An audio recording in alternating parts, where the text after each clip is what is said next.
Well, good evening, everyone. I would like to call this meeting to order and welcome everyone in attendance. The committee has under consideration the estimates of the Ministry of Agriculture and Irrigation for the fiscal year ending March 31st, 2027. I'd ask that we go around the table and have members introduce themselves for the record. Minister, please introduce the officials who are joining you at the table. My name is Ron Weeb. I'm the MLA for Grand Prairie Wapiti and the chair of this committee, and we will start at my right. Well, good evening, everyone. My name is Justin Wright, MLA for the charming constituency of Cypress Medicine-Hat. Hello, Chantal DeYoung, MLA for Chestermere Strathmore. Eric Bouchard, MLA for Calgary Lougheed. Glenn Van Dyke, the MLA for Athabasca, Barhead, Westlock. And I am R.J. Searson, Minister of Agriculture and Irrigation, and the MLA for Highwood. Joining me at the table, to my left is my Deputy Minister, Jason Hale. To my right is Matt Grossman, Assistant Deputy Minister of Finance, as well Darrell Kay, CEO of Agricultural Financial Services Corporation. Thank you, Chair. Thank you. I'm Heather Sweet, MLA for Edmonton Manning, Shadow Critic for Agriculture and Irrigation. Good evening, Janet Aramenko, MLA for Calgary Curry. Gapapamas Gamganakisqueo, Natsigasoon, Jody Callahoo Stonehouse, MLA for Edmonton Rutherford. Lordak, MLA for Edmonton McClung, Shadow Minister for Transportation and Economic Corridors. Thank you. A few housekeeping items to address before we turn to the business at hand. Please note that the microphones are operated by Hansard staff. Committee proceedings are live streamed and on the internet and broadcast on Alberta Assembly TV.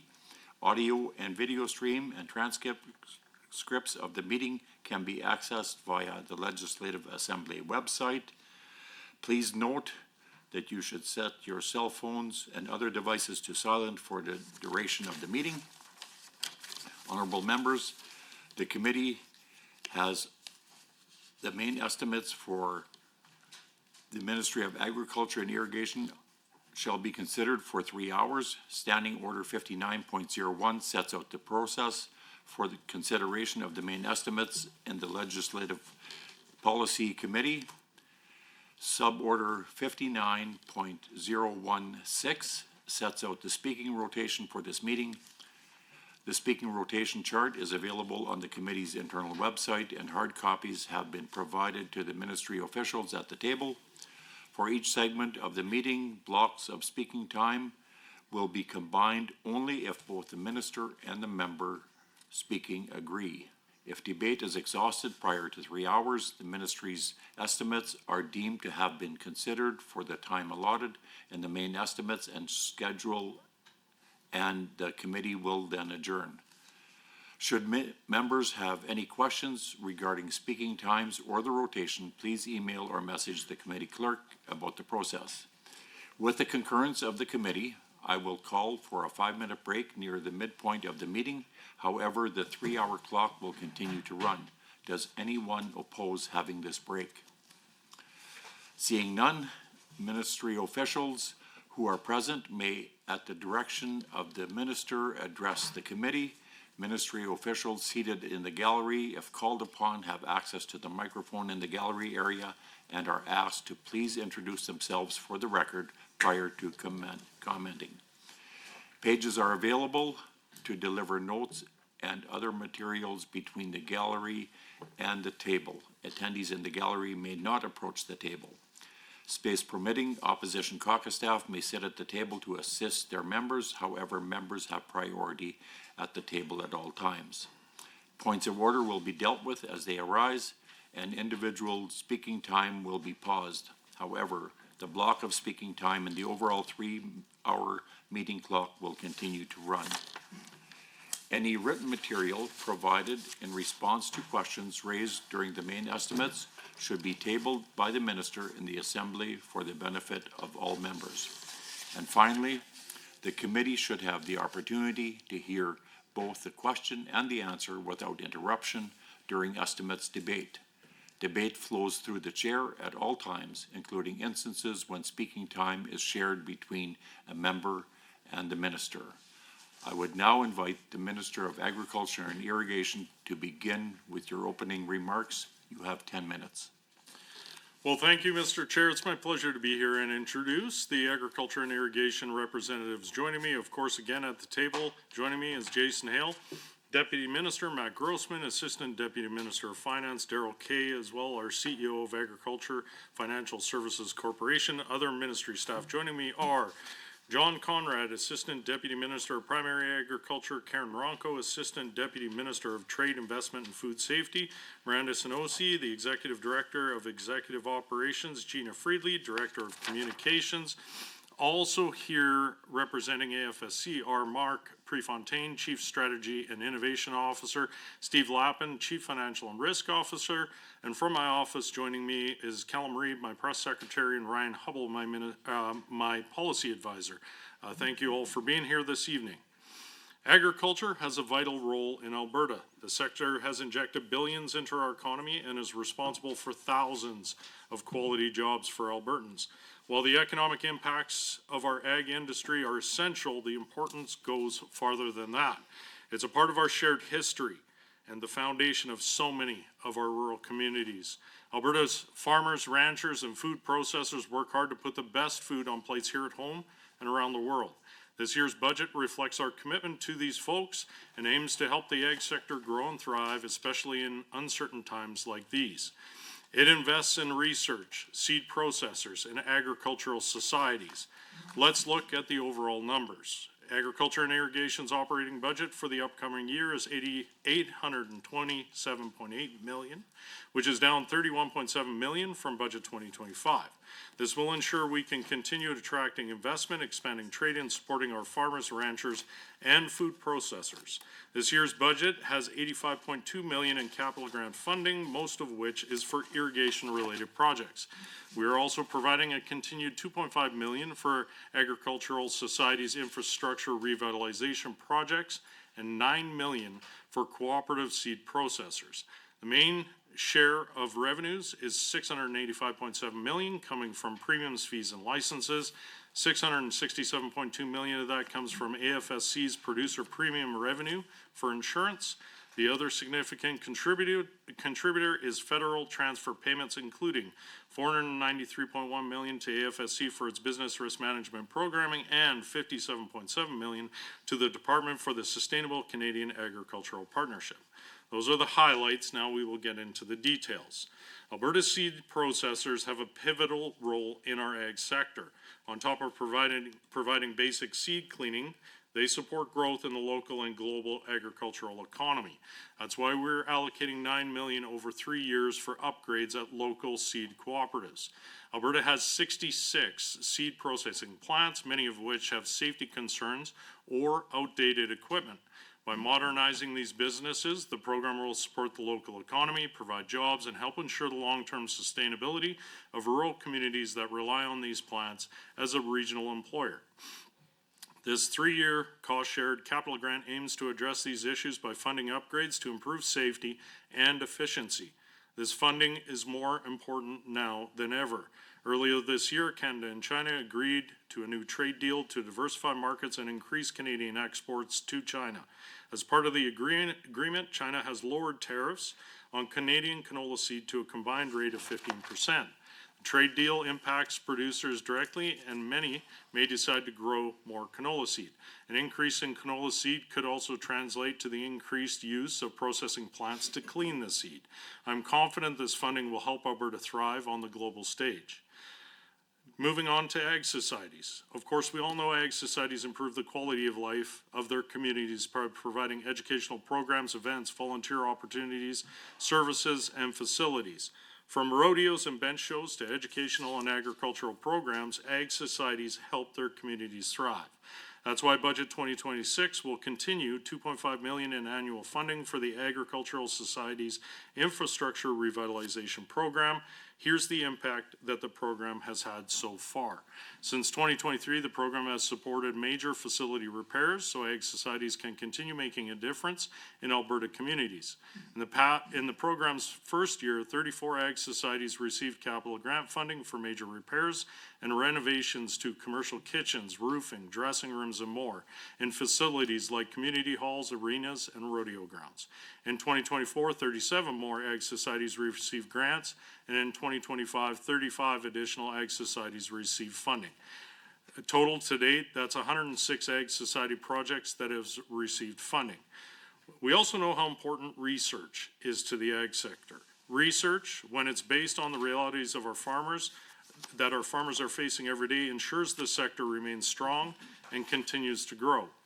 Results-driven agricultural research, or ARDAR, manages the Alberta's government agricultural research funding and leverages every public dollar at a ratio of nearly 3-to-1 with industry and partner contributions. ARDAR delivers actualized results-oriented research that has become the envy of many other jurisdictions. This investment nurtures a cooperative model that brings government, industry, and post-secondary research dollars together, giving producers and industry commissions a strong voice in the direction of ag research and extension in this province. Since 2020, Alberta's government committed more than $370 million to fund agricultural research for 10 years through ARDAR. This includes sustainable cap funding of $14.6 million in 2026 as a part of its Accelerating Ag Innovations program. Along with this significant ARDAR collaboration, we are investing an additional $4 million in innovative research partnerships. My ministry has funded Western Crop Innovations to deepen its exploration of feed and forage varieties that will flourish on the Canadian prairies with strong industry guidance, and we're partnering with the County of Newell at the Crop Diversification Center South in an innovative collaboration that contributes to Alberta's agricultural research and extension. Alberta's crop diversification centers are prime examples of how successful government-industry collaboration can be. CDC South is a production and research greenhouse facility and base of operations for plant health surveillance and field operations. We collaborate with industry and post-secondaries to conduct applied agricultural research, developing advancements and technologies in agriculture, food, and soil science to improve food security, and our ag sector remains profitable and sustainable. Moving on to Agricultural Financial Services Corporation, AFSC has had a long, proud history of helping Alberta farmers with lending assistance and insurance for crop, livestock, and wildlife damage. It has also kept many farmers afloat with income stabilization through programs like Agri-Stability. Alberta's government continues to invest in AFSC to make sure farmers and ranchers continue to have access to the programs they can depend on. This year, AFSC is projecting a $29.2 million decrease in operating expenses, largely due to changes in actuarial methodologies for moisture deficiency insurance. AFSC has adjusted the historical precipitation normals for moisture deficiency insurance, and of course this moisture, and as well with that moisture deficiency endorsement and silage green feed lack of moisture insurance. This has resulted in slight changes to normal moisture levels for most weather stations. The overall impact on clients will be small. The calculation used to determine moisture each year at weather stations historically will now match the in-year moisture calculation. These changes are necessary to protect the program and meet our agreement with the federal government. We're committed to supporting moisture-related programs in the long term while keeping premium costs affordable. AFSC also distinguishes itself as a lender through the Next Generation Loan Program, which provides new and returning producers with up to $1.5 million in lifetime borrowing at a discounted rate for the first 5 years. This program supports seamless transition of farm operations between generations, and AFSC's programs reflect the realities of farming today. In conclusion, Budget 2026 is focused on what matters to support the ag sector and the communities that rely on it. Thank you, Chair.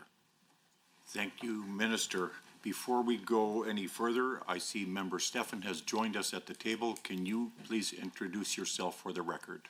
Surely. Jason Stefan, Red Deer South. Thank you. We will now begin the question and answer portion of the meeting. For the first 60 minutes, members of the official opposition and their ministry may speak. Honorable members, you will be able to see the timer for the speaking block both in the committee room and on Microsoft Teams. I understand that Member Sweet is up first. Member, would you like to combine your time with the minister? If yes, Minister, do you agree to the combined speaking time with the member? you want to go back and forth? I agree to that. Thank you, Chair. Thank you. You may, before you proceed, you have, no, I think that's it. Continue. Thank you, Mr. Chair, and thank you, Minister, and your staff for being here this evening. My hope is that we're going to just be able to have a really good discussion about the future of agriculture in the province, and to get some clarity. So what I would like to do is start talking about value-added agriculture. And so we'll see on business plan, page 19, key objective 1.1, increase investment in value-added agriculture to generate economic growth and create jobs. Business plan, page 19, performance metrics 1A is on the total value of investment in primary ag and agriculture processing sectors. And again, government estimates, page 44, line 3.1 on export and investment, which covers attracting investment in agri-food and bioindustrial sectors. The reason I highlight those three is because I'd like us to just get into a conversation without hopefully injections around, have I referenced any page numbers? Because the page numbers have been referenced.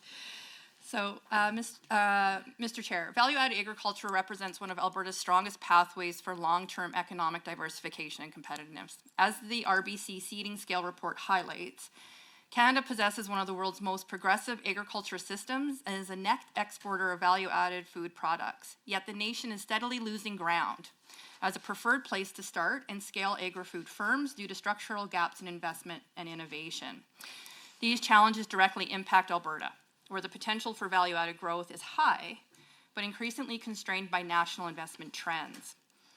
So I did table this report in the legislature today, Mr. Speaker, or Mr. Chair. RBC identified $13 billion of national investment opportunity in agri-food startups, but notes that the sector attracts only a small portion of domestic capital growth.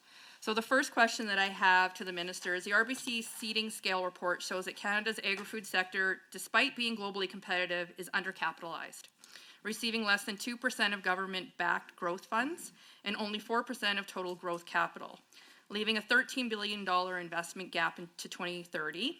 This creates a severe growth state capital cliff, where deals actively drop off by about 450%, slowing commercialization and pushing companies to seek foreign investors. As a result, Canada risks losing value-added processing opportunities, including in Alberta, where firms struggle to secure domestic financing. The report warned that without targeting investment totals and better aligning government programs, Canada will continue to miss major opportunities. So our first question, or my first question, I guess, is the RBC reported, can the Minister outline how Alberta's fiscal plan positions the province to capture its share of this $13 billion opportunity, particularly in value-added processing and agri-food manufacturing? Definitely something that I'm extremely passionate about, and was very excited when it was first announced as the Minister of Agriculture. Of course, my predecessor had moved forward the agri-processing investment tax credit. That, combined with the fact that Alberta has no provincial sales tax, the lowest corporate tax, and tax breaks all the way across the board, of course, we're outpacing the rest of the country.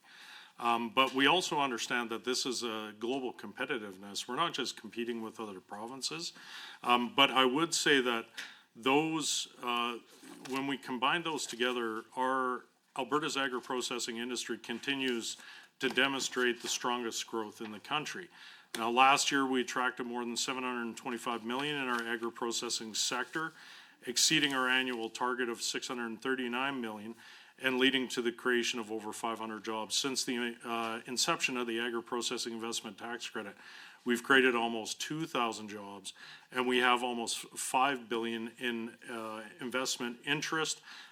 We have $1.6 billion already up and operating in the province right now, and we have become a beacon for agri-processing investment. It doesn't mean that we can't continue to do work in the space, because as you mentioned, this is a very competitive space. We are on a global market. We have to make sure that when we're looking at that overall $13 billion that's possible, that we're doing everything possible to make sure that lands here. Of course, some of the constraints that I've heard as I continue to travel globally is that we also need some partnership from our federal government to have more strategic investments in infrastructure as it relates to port, rail, and air. That is our biggest constraint at this time. So of course, we can continue to do what we need to do here in the province to create a better environment, but of course, we're going to need the same partnership from the federal government. We have heard over and over again that one of our biggest issues that we're losing in the competitiveness space right now is the cost of shipping and the access to port and international markets. So that is something that we are currently taking a look at. Of course, I do want to pump up my Agri-Invest team. I want to take that opportunity right now. Our Agri-Invest team is, of course, got dedicated, experienced staff that deals with agricultural related investments. They have a site selection tool. They have specialists that work on this constantly, and as well, they're promoting our country through our province and our country and our producers and farmers through international offices in Tokyo, Beijing, Seoul, Mexico City, Minneapolis, Dusseldorf, and Singapore. They are doing exactly what we want them to do, which is looking for that investment that's going to grow the sector.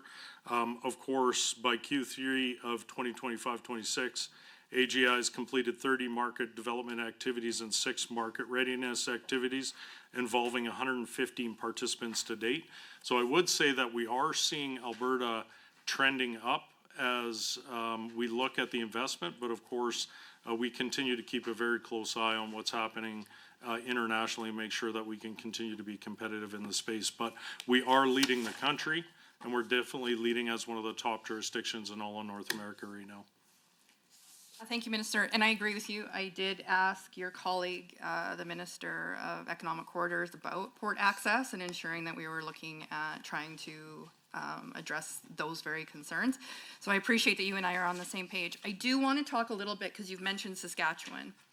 So the comparison between Saskatchewan, I appreciate the 12% with the APITC grant. You're welcome. And the fact that that was a very smart move by this government to create that grant. I think it was something that both sides agreed to have that happen. When we look at Saskatchewan, however, I recognize that we talk about the corporate tax rate in Alberta versus Saskatchewan, but Saskatchewan's actually much better at their value-added agriculture incentives. And the reason I say that is they've got non-refundable CIT credits with graduated rates. So 15% up to 400 million, 30% for 400 to 600 million, 40% 600 million and over, capped at 250 million total credit for projects up to 10 million, redeemable over 3 to 10 years, and very aggressive scale incentives for major plants. The M&P investment tax credit, which is stackable on plant equipment, is refundable at 6% of capital costs of qualified M&P property, useful along SVIAs for equipment heavy builds, and complementary programs such as product development programs, ag tech growth funds, and broad value-added programming menus to move projects from prototyping to commercialization. So what this means is for the 10 million to 200 million ag processing builds, Alberta's 12% APITC is simple and competitive, and it is coupled with our CIT, so it does give a strong tax flow or cash flow. And for very large, over 400 million agri-food mega projects, Saskatchewan can far exceed it, exceeds to closer to 30 to 40% on those upper trenches. So I guess my question is, if we're trying to attract the bigger projects, Saskatchewan's outpacing us with the ability to stack. And so I'm wondering what your ministry is looking at and whether there's some comparativeness happening there on the stackable, because the tax credit in itself and the corporate tax reduction isn't adding up to the same incentives that Saskatchewan can provide. Well, I would say that even if you look at a front-end stack, of course, when we designed our agri-processing investment tax credit, Saskatchewan already had theirs in place. We used it as a model to make sure that we were more competitive. And what it can say is when you combine all the other tax advantages of Alberta, we pencil out better over the long term. You have to understand that it's not just about a front end. These investments that are happening in agri-processing, these companies are investing for long term. A lot of businesses have a 20-year business plan. When you get into talking to the P&Hs, the Cargills, the Richardsons of the world, they have a 50 to 80-year plan for their investment, and that's where we pencil out much, much better. A lot of the front-end advantage that some will try to put ahead in jurisdictions is eroded in less than 5 years, and when you look at Alberta's overall tax advantage as a whole, no PST, lower corporate tax rate, you end up with a far better advantage. And that's why we're seeing much more investment here than anywhere else in Canada. Proof of that, I can say when you talk about the larger investments, we can talk about Imperial Oil's $720 million investment here in the Heartland. But even more that would prove the fact that I think we're outpacing Saskatchewan is Parrish and Heimbecker's milling. Investment, $241 million investment to construct their new flour milling facility in the hamlet of Springbrook. That was something that used to exist in Saskatchewan, and they chose to build it here in Alberta. And I would say that if the private sector is penciling it out, it's working. And we are outpacing other jurisdictions across Canada right now. So I would put our agri-processing investment tax credit in our overall environment here in Alberta against any other jurisdiction in Canada right now. And we continue to promote it that way. And we see the corporate world they see it as well. And that's why they're choosing this as the destination for these incredibly large investments. Not saying that we don't have to continue to reassess this year over year and take a look at the changes that are happening beside us and to the south as well to make sure that we continue to be the best in North America. Thank you, Minister. So the report also highlights, and I hear what you're saying, and I think when I'm talking to the investor community across the province, there's a ton of interest in investing in agri-food in Alberta. Like, there are people that want to do it. There is a lot of conversation happening about it, but the one thing that I continuously keep hearing about is capital, and like, how do we have access to capital? And so this report through RBC is very clear that is one of the biggest barriers. So the report highlighted Photocana, Alberta-based company attempting to build a 300,000 ton pulse processing in Strathmore, but struggling to secure domestic capital and therefore exploring foreign financing. So my question is, on a bigger scale, what specific tools or intervention is the ministry considering to ensure that value-added processing projects stay in Alberta rather than shifting their investment and future jobs to foreign jurisdictions?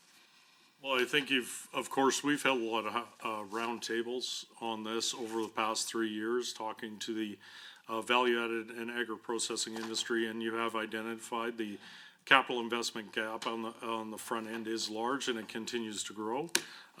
That is a concern for us, as we always want to make sure that we are looking at every opportunity to secure those types of investments. I can highlight through AFSC that we have our agribusinesses loan. The agribusinesses loan program targets value-added enterprises like our food processors and all other agribusinesses.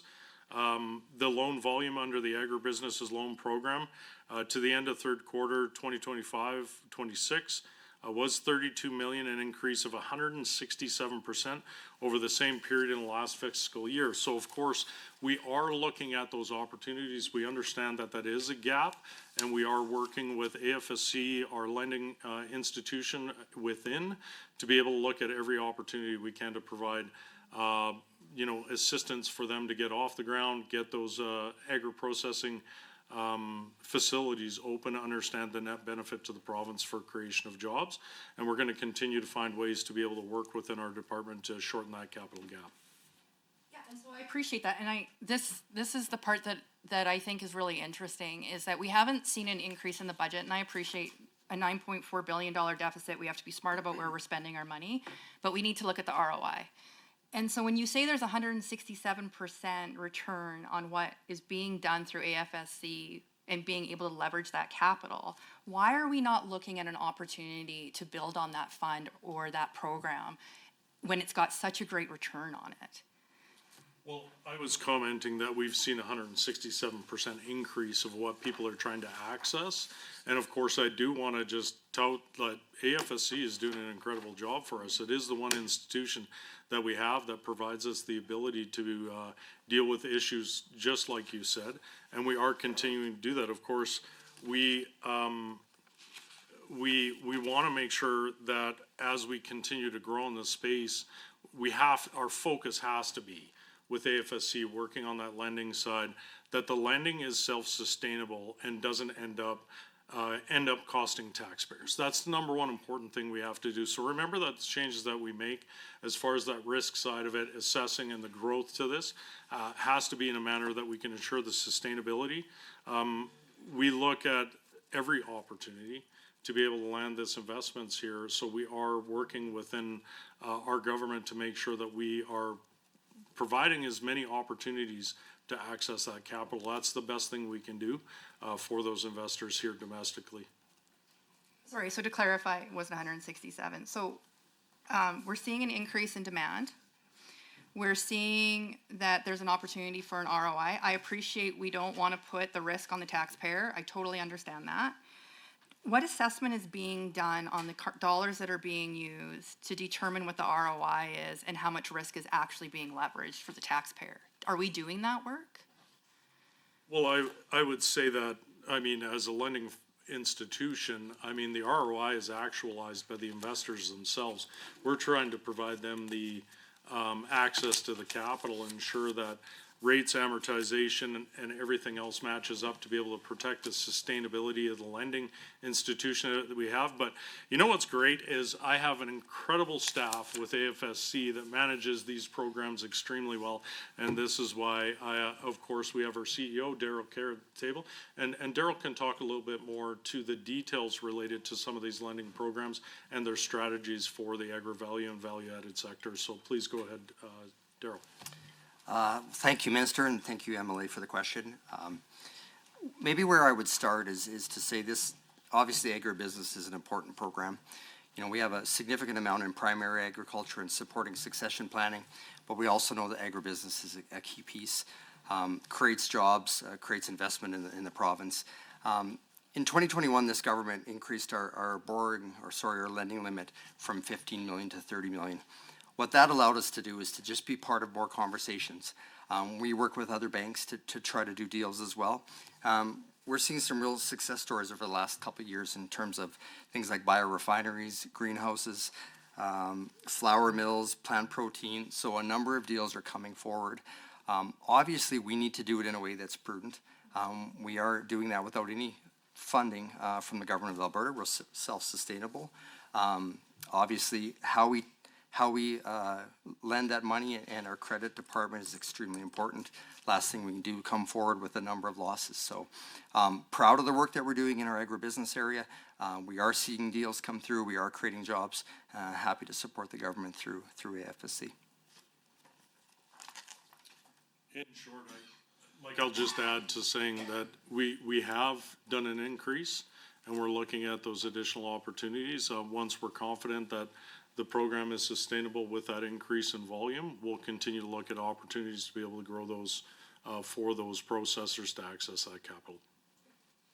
Thank you, Minister, and thank you for the answer. I would be curious to see how we're doing the risk analysis on the lending, but I appreciate, we don't have a lot of time for that. I do want to talk about the growth stage capital cliff. So growth stage investment deals counts fall by about 450% between the early stage and growth stage for companies nationally. And it's a major barrier to scaling value-added agri-food companies. Will the minister consider, because I'm all about suggestions, the creation of a growth stage capital tool such as a first loss guarantee, patient capital, subordinate debt, or revenue-linked instrument to address this gap and support Alberta companies attempting to commercialize value-added innovation?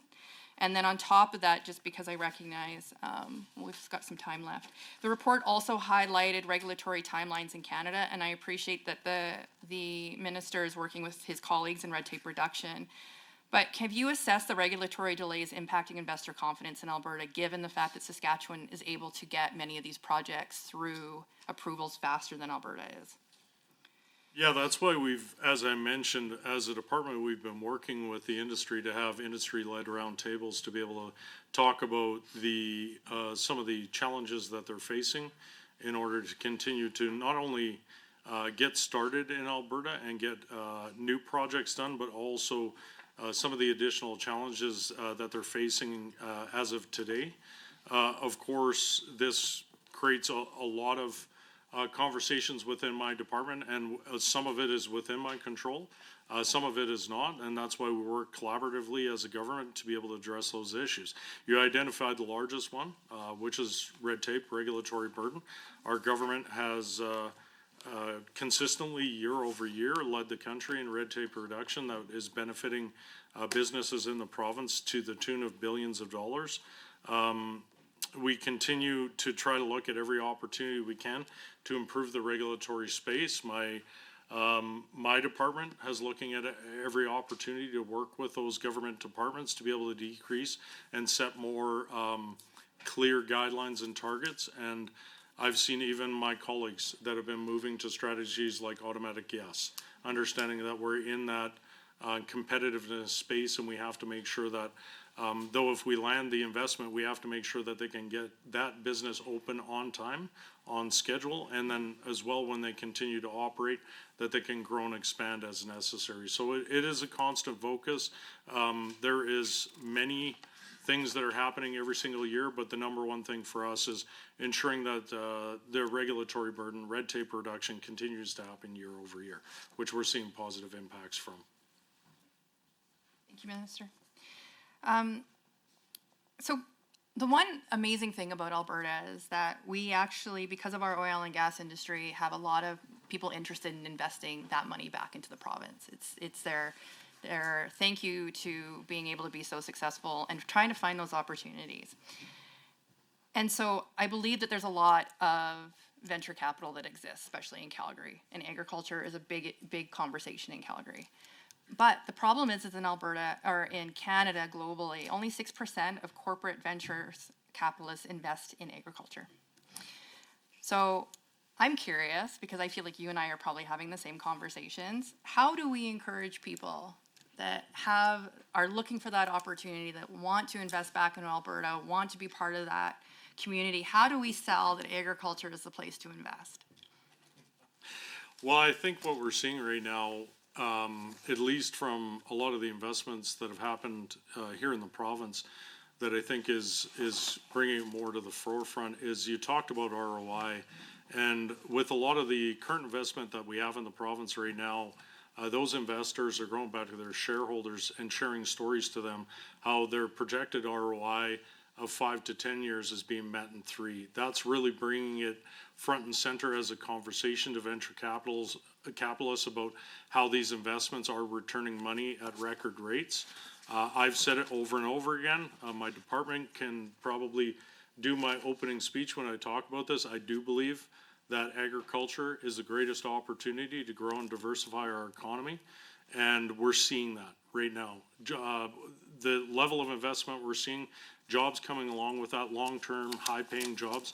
And of course, with that internationally, I would say that we're seeing a lot of those larger firms that are diversifying their portfolios into agriculture. Agriculture is a growing piece for them, and they're seeing high returns. So this is a move that I think has already got a bit of critical mass, a little bit of a momentum that's already happening. No matter where I've traveled through Japan, South Korea, Southeast Asia, right out into the Middle East, we see more and more people that are understanding that a large part of their portfolio should focus around agriculture. So highlighting that is why we continue to travel and do these trips to be able to promote Alberta agriculture. And as well with that, a key piece on why we're seeing massive investment here and a selling feature that we don't talk about enough is our irrigation. What we have, the investment in irrigation, the infrastructure that already exists in the province, and of course the record $933 million that we're putting towards irrigation modernization and revitalization. There are very few areas in the world that have as many irrigated acres as we do, and we have the lion's share of the irrigated acres in the entire country and in North America. So that's another great selling feature on why people, I think, are going to continue to see Alberta as the greatest place to invest. Thank you, Minister. So another opportunity that I think is very interesting is Saskatchewan actually just lost a multi-billion-dollar value-added biofuel facility due to cost and some regulatory uncertainty. Has Alberta reached out to bring that investment here, given Alberta's lowest corporate tax environment and agri-processing tax credit? And has no, I think I'll leave it there because I think we need to have a conversation about biofuel. So I'll open it up with that, is that I actually think it's a real opportunity for us. I see it as an incredible opportunity as well, and that's why I'm very happy to see that it's through the regulatory environment right now. when we talk about biogas, the Rimrock, their investment continuing to move forward and what will be one of the largest facilities across Canada. And we're seeing more and more interest every single year in biogas. Of course, I went to the biogas convention this year to have direct conversations with investors and those looking to advance biogas and facilities here across the country. Learned a lot there about some of the challenges that they're seeing, but you did point out one large one, is a bit of the current instability as it relates to trade with our largest partner to the south. And that instability has caused some to kind of reassess what those projects' costs are going to be and possible delays due to that. I would say that that is definitely a big part of why we're actively engaged in so many conversations within the U.S. I really praise our premier and her leadership to getting down into the U.S. to have those important conversations with decision makers to be able to make sure that they understand how important the CUSMA agreement is and how not only integrated our food supply chain is through to the U.S., but how integrated our economies are. And if we want to continue to see growth both here and in the U.S., free trade through the CUSMA agreement is a big part of that. And I'm sure as we continue to ratifying that and moving it on for 16 years, we'll see more security in those projects, many of which that are seeing a bit of challenges right now. I'm sure they will be picked up and move forward. Our Agri-Invest team connects with all these industries, all these businesses, and always looks at every opportunity to have conversations to look at ensuring that they highlight what Alberta has to offer, to seeing if we can overcome some of those challenges and have those projects continue to move forward regardless of the current climate and trade situation. Thank you, Minister. I'm just recognizing you and I chat a lot. So let's move on to our other topic that I had hoped that you and I could get to. So we'll reference business page 21, outcome 2, essential support in delivering world-class research and knowledge transfer to power and productivity, sustainability of Alberta's agriculture. Furthering initiatives supporting key objective outcome 2 include WCI, crop investment centers, RDAR, et cetera, et cetera. Alberta's agriculture sector delivers one of the strongest economic returns of any industry, and recent studies show just how much value the province is leaving on the table for budget 2026. Independent research commissions found that every dollar invested in Alberta's crop research generates about $3.80 in economic value, reflecting gains from higher performing varieties, better agronomics, and long-term productivity improvements. Beyond this direct return, research dollars act as a powerful leverage. Each dollar invested in variety development attracts $1.80 in partnered funding, while every dollar invested in agronomic research draws about $4.30 in co-investment, multiplying the impact of provincial dollars many times over and stretching every public dollar far further than almost any other sector in our economy. This would include RDAR, secured continuity for research, and long-run database represents not just program cuts, but long economic opportunities, foregone growth, foregone innovation, foregone private and federal dollars that we could be capturing. When a sector reliability returns nearly $4 for everyone investing, choosing not to invest in research is an economic loss. So with that in mind, Minister, let's talk about Lacombe for a bit. I've given you your message box. Please take it to the federal government. Obviously, there are some serious concerns going on, and I think you and I agree about what's happening in Lacombe. And so I'm just wondering what assessments your ministry has conducted on an economic and community basis for community impact on the loss of the potential workforce, and what supports you're thinking about providing to affected employees and their families. Well, this is, of course, very fresh and emerging. This is just within weeks of the federal budget and this announcement that, of course, we've been looking at this as a department. Of course, the federal government struck a committee. I had the opportunity to speak at committee about the impacts of both the work that's happening there in the crop side and, of course, the abattoir. Some of the critical things that are going on going on there that are just not happening at any other research facility across all of Western Canada. We talk about variety registration and the importance of the research happening there.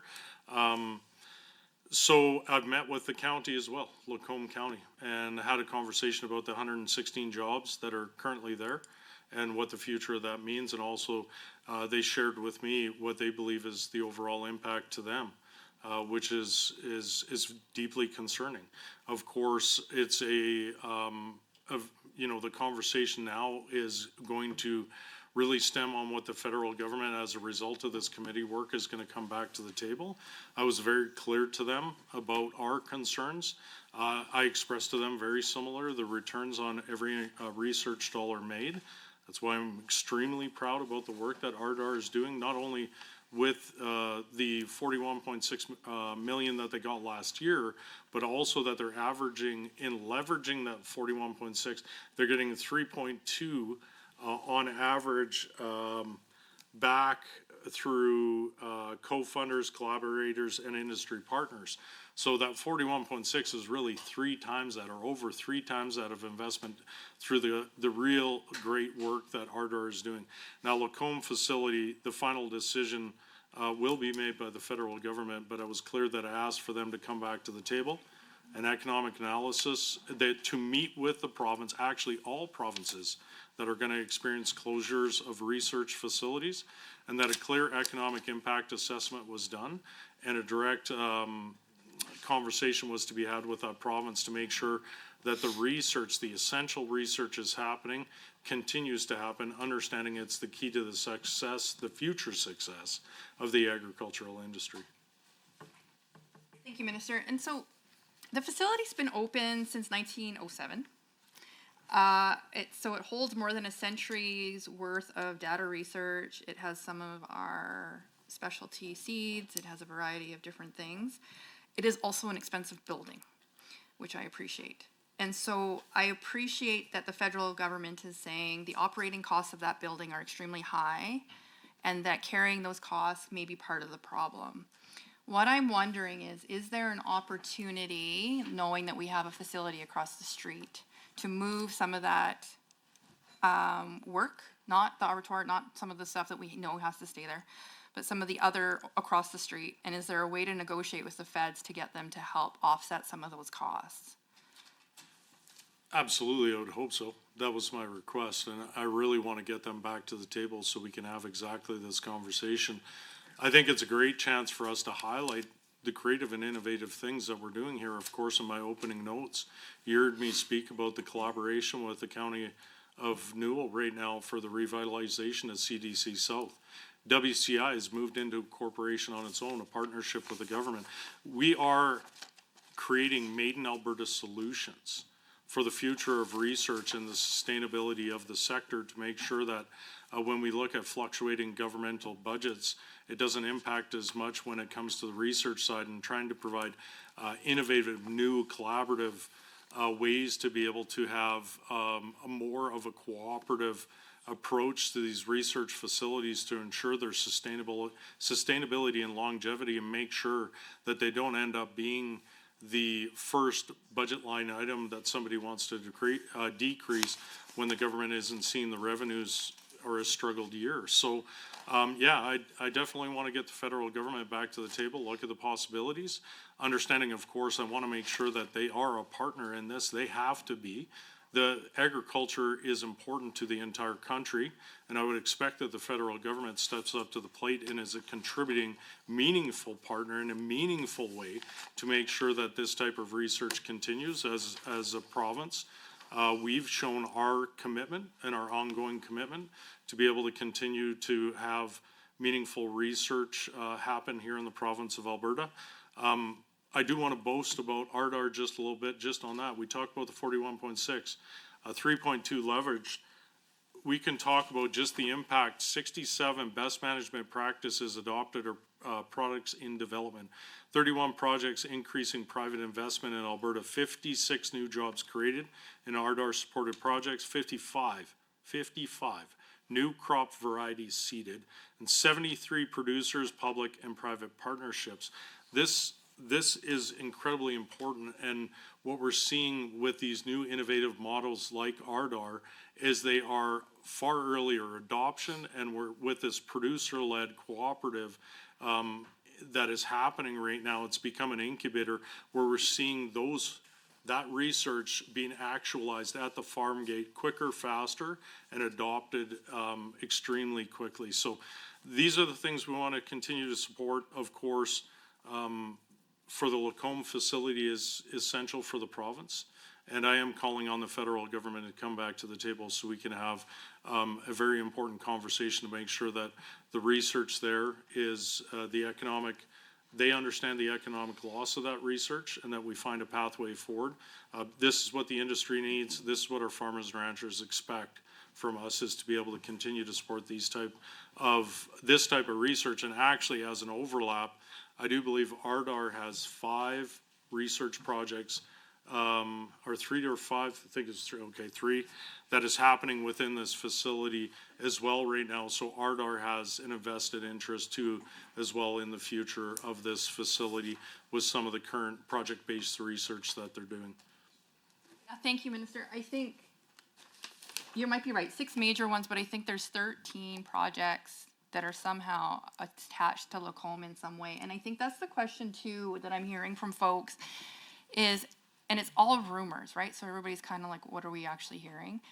The question that's come up often to me is what's happening with the land for this season. My understanding is that the feds have agreed that they're going to continue for this year, or is that still not decided yet for the crop production?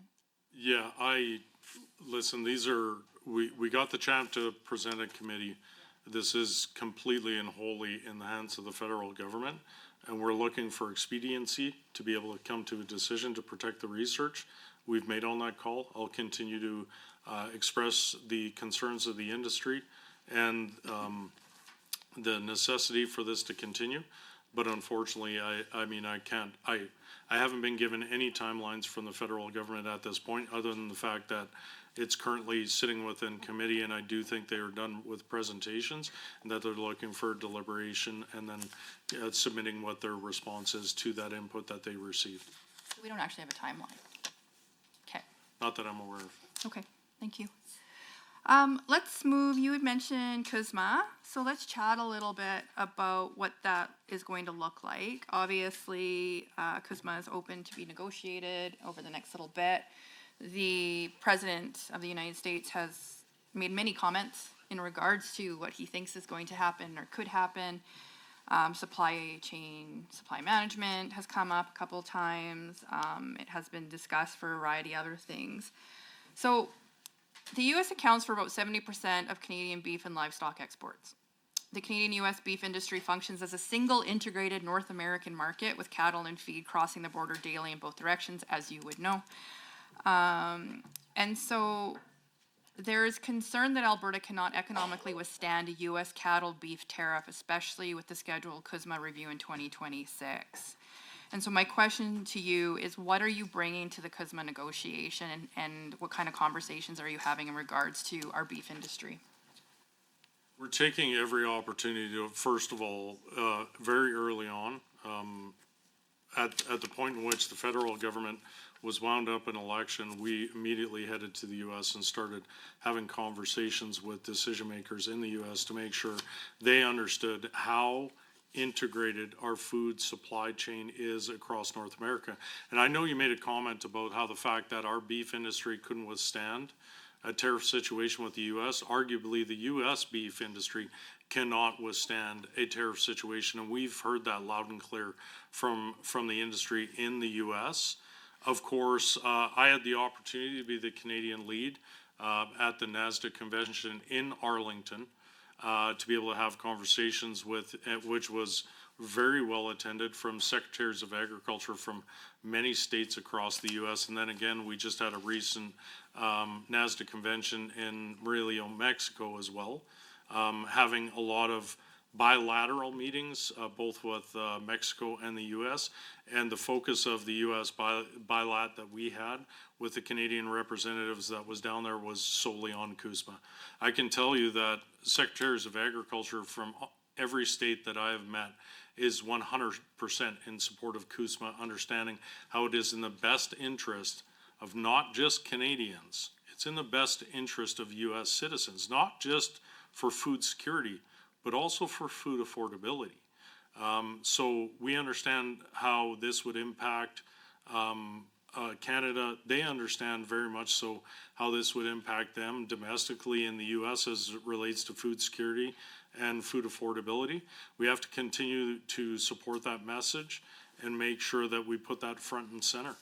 And I would say that with the understanding that we're seeing and the agreements that we're seeing from many states in the US, our hope is that message will continue to echo up through the White House, and that the CUSMA agreement will continue on in its form for another 16 years, and that it's ratified after review this year. Thank you, Minister. Let's chat a little bit about agri-stability cap. So the cap remains unchanged for the last 20 years, still paid in part by the federal government. It had a temporary increase to $6 million in 2025.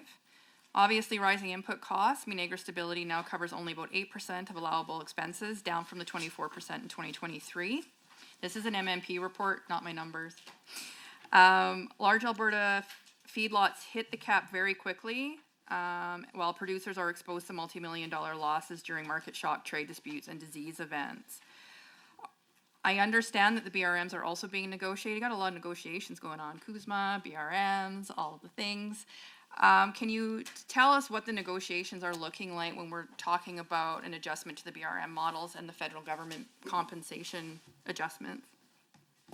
Well, I would say that they've been positive. We've seen a lot of course, in Alberta, we're leading a lot of the work when it comes to the changes with our BRMs. Of course, we've made some changes to improve MDI for timeliness of payment. It's now going out on a monthly. We had a high heat limit that we've been successful at making a lot of changes that are improving our BRM programs as feedback that we hear from farmers and ranchers all the time. Of course, agri-stability.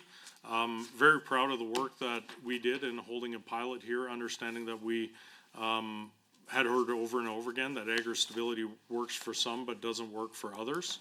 And because of that pilot, the allowable expenses has changed. So of course, we advocated, we got it to the table on the FPT, we got an agreement, which you have to do to get these changes. You have to, majority of farm cash receipts need to be on side from your provincial colleagues before you get to be able to get the federal government to take a look and agree to it. But of course, now you're looking at a better option for feed inventory evaluation method using P2 pricing that better reflects real market conditions.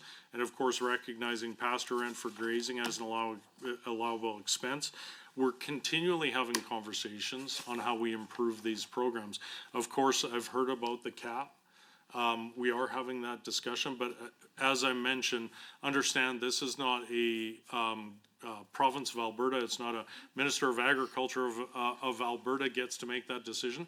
This is a discussion with all of our provincial and federal counterparts to be able to come to an agreement to make those changes. But we definitely take that feedback to the table, and we look at every opportunity to improve our BRMs, understanding that they are critical to the future of the agricultural industry, for the sustainability of our industry.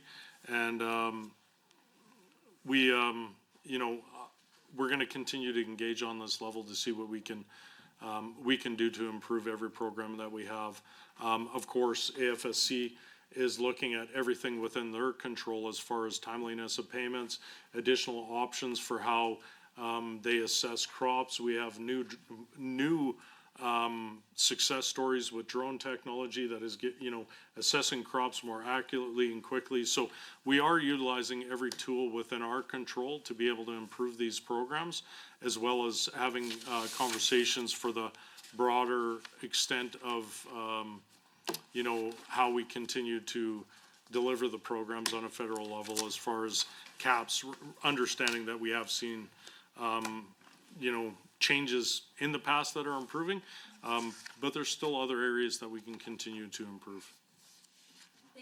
One of the requests that has also been made is that there be a 5-year review on an ongoing basis. So every 5 years, we would do the evaluation, we would look at that. I think given the fact that there has been such a long time in having these conversations, are you looking at advocating for those requests for a mandatory 5-year review? Well, listen, the Sustainable Canadian Agricultural Partnership is every 5 years, of course. The current $508 million that we have towards SCAP right now is we're looking at next policy framework. So that's one of the major negotiations that we have ongoing with the federal government currently, understanding the importance to SCAP, to farmers and ranchers and support. When it comes to BRMs, I would say that we have to keep that on the table constantly. My approach when it comes to business risk management programs, as we talk about, of course, there's going to be a mandatory 5-year review, and that's where a lot of the major changes will happen. My position with the federal government is BRMs and improvements should be on the table every time we meet. Every chance that we have to be able to have the discussion, work with our provincial counterparts, understanding the ever-changing conditions within the agricultural industry, it has to be front and center, and that we have to be able to make adjustments to those programs when necessary, including stepping in when we do see disasters, which we have seen in recent years as it relates to drought. We're using a lot of what we have seen from those drought years also to have deeper conversations about how BRM programs, when structured appropriately, could move us away from having to do ad hoc recovery programs, and that we need to be able to make those adjustments to make sure that the BRMs are there for producers if they choose them, understanding they can be the key to overcoming those tough years that arguably it's not if they're going to happen, it's just when, which I would say all of our AFSC BRM programs are to a net benefit of our producers, and they make sure that our farmers and ranchers can continue to do what they do, which is feed families here and abroad every year. Thank you, Minister. So as we continue to talk about BRMs and the fact that it is a shared cost between the federal government and the provincial government, when I look at your budget, you have decreased the contingency fund in relation to payout. But as you just said, it's not a matter of if, it's when. Why are we decreasing a contingency fund and putting it, I know practice is to use the contingency fund to pay out BRM. I guess the question that's coming from many producer groups is, why don't we have a guaranteed line item so that they know that there is a guarantee there and that it's not just going to be, well, maybe the money will be there because it's in contingency. Contingency funds are very volatile in the sense of what can be pulled out of them, and producer groups are wondering why there isn't, we've seen it year after year after year, why there isn't a dedicated commitment to also show and demonstrate what is actually being paid on an annual basis. Yeah, very similar to when this question was asked to me. Of course, those line items as it relates that are reported, though they're reported in my budget, are set by Treasury Board and Finance. Those, if you're looking for changes as it relates to that would be a line item that you'd have to address on how they break that out. What I can say is this. This is the most important piece to understand. Business risk management programs are a statutory payment. To the farmers and ranchers out there, you will always get your crop insurance. You will always get paid out. That is what the message that we need to continue to put out there. When it comes to some of the line items and how it's broken down on a budget, on whether we actually try to guess at what's going to be paid out or whether we use the contingency in the past, arguably, what I could say is the manner in which we've been reporting and delivering BRM programs works. The money is always there for our farmers and ranchers every year, and it'll continue to be there every single year. And if you want to take a look at how that's reported as overall line items as it relates to and issued by Treasury Board and Finance. Like I said, you'd have to direct that to them on how they do those actuarials and reportable figures that end up being those line items that relate to and transferred over into my budget. Thank you, Minister. I guess it's good that I'm gonna see him tomorrow.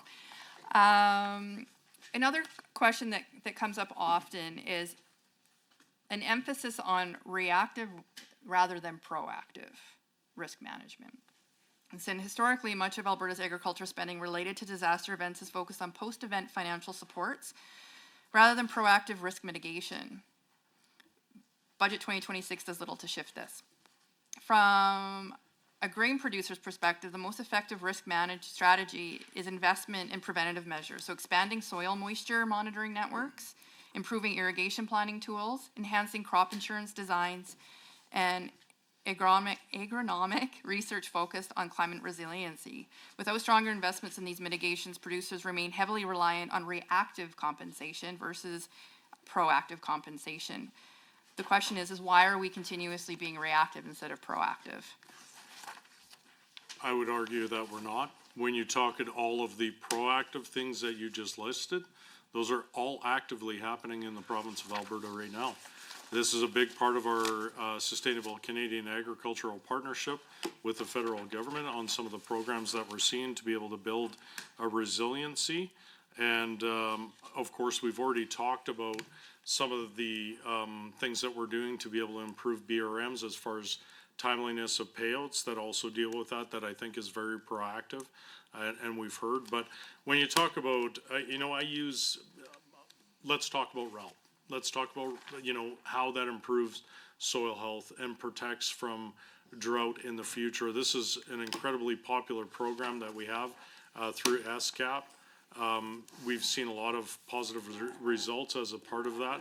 A lot of the research that ARDAR is doing right now relates exactly to improving soil health, quality, moisture retention. When we talk about our $933 million for irrigation, it's not just about expanding irrigation, it's about modernization and technology, moving from open canals to piping so we have less evaporation and loss of water. All of this is a proactive approach, understanding that we need to learn from the lessons that we've had.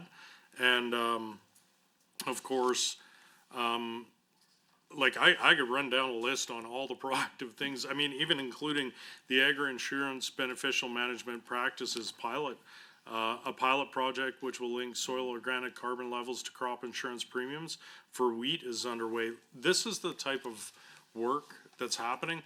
It's actually why I think we continue to need to talk about agriculture more and more. It's such a diverse industry, and there is so much going on within the province right now. But our farmers and ranchers, the number one thing they know is a key to their success and profitability is soil health, moisture management, and these are conversations that we have every single day, and the research is leading in that direction. The supports are leading it. AFSC is looking at possibilities to link many of their BRM programs to that. It's a direct conversation in the next policy framework for SCAP, how we continue to build flexibility within that policy framework to be able to address these issues, understanding this is what the industry expects and what they want and how they want to direct their dollars is to those exact investments. Well, thank you, Minister. So one of the things that actually has come up is that, and I hope you're aware of this, that the Alberta Water Council lost all of its funding. And they were notified that in 90 days they will no longer have staff. The Alberta Water Council's responsibility was to bring everybody together and come up and be able to deal with the water strategy. And I guess the curiosity that is coming from many producers is that the intent of Water for Life was being monitored and supported through the Alberta Water Council. Given that part of your ministry is irrigation and water and dams and reservoirs and all of the things, how are you ensuring that there's a collaboration with irrigation, air quality, reuse, drought pressurizing, all of those sorts of things that Alberta Water Council was responsible for that now no longer exists? Well, I mean, remember when it comes directly to water, that's always under environment and protected areas. I'm in charge of the infrastructure, management and maintenance of the infrastructure that it relates to that. What I would say that when we talk about the management of water, our irrigation districts are incredible. What they do is amazing. For decades, they've been managing water within the province. We meet with Ada constantly to be able to have conversations about water management across, our larger irrigation districts to the south. And definitely our department is always working on innovative ways to look at how we manage our reservoirs and dams better and drive additional efficiencies every single year. My department, I can tell you through my department, we are working with additional $5 million on water feasibility studies to be able to understand what opportunities there are to as well to grow and expand water storage as a critical key to the future. And listen, this is it's always an important conversation, but if you're asking me as the Minister of Agriculture, to be clear, our irrigation districts working with our municipalities and my department are doing a great job at being able to manage what's under their control. And then when it comes to my department with the investments under infrastructure, we'll make sure that we have a strategic plan that aligns and fits with a lot of the pressures that we've seen, understanding that we need to strengthen our irrigation districts. We need to make sure that we're getting the proper dollars towards maintenance and operation of our dams, and we're looking at every opportunity as it relates to storage, of which we have many projects right now through the IMP, but as well additional feasibility studies that are happening right now for building more water storage. So to date, I'll just update, 57 modernization projects have been substantially completed so far under the IMP. 30 projects are in progress and 3 reservoir projects are in the early stages of development moving forward right now. That's an incredibly substantial commitment this government has made, and we're looking forward to getting these projects done as quickly as possible. And all those investments and all of those projects are great, but the Alberta Water Council is about bringing everybody in industry, all industries, not just agriculture, but oil and gas, everybody into the room together to negotiate water licenses, to talk about the use of water, to do all of those things. We can build all the infrastructure that we want, but people have to share.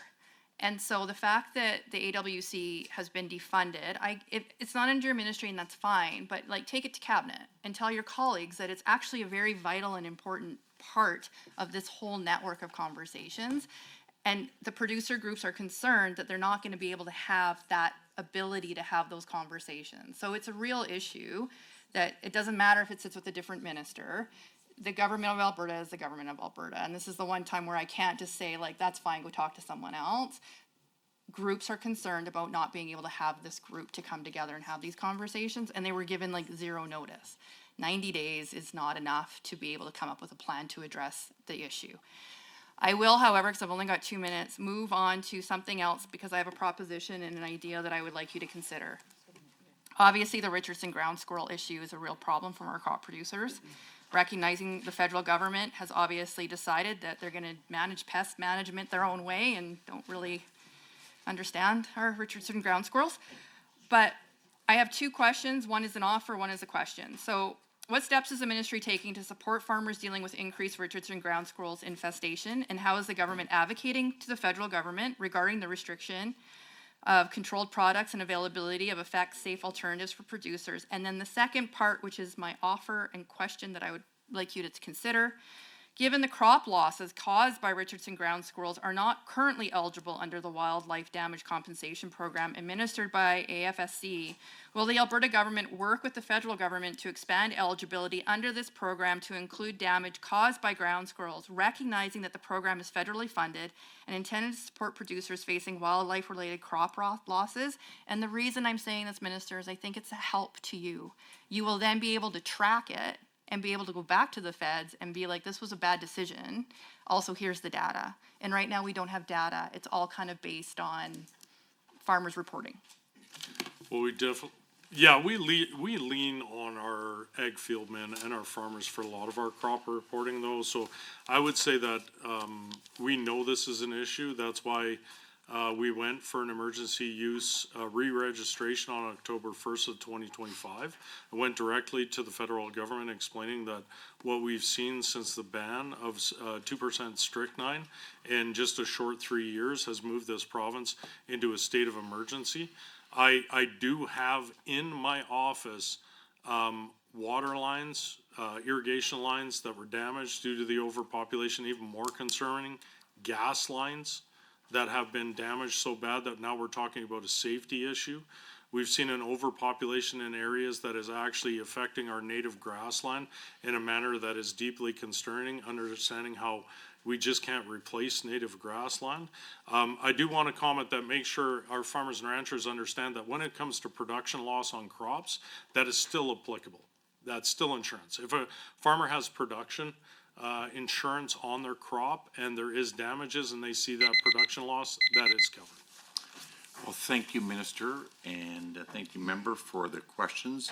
Just a reminder that debate flows through the chair at all times. So with that, we'll move to the government portion.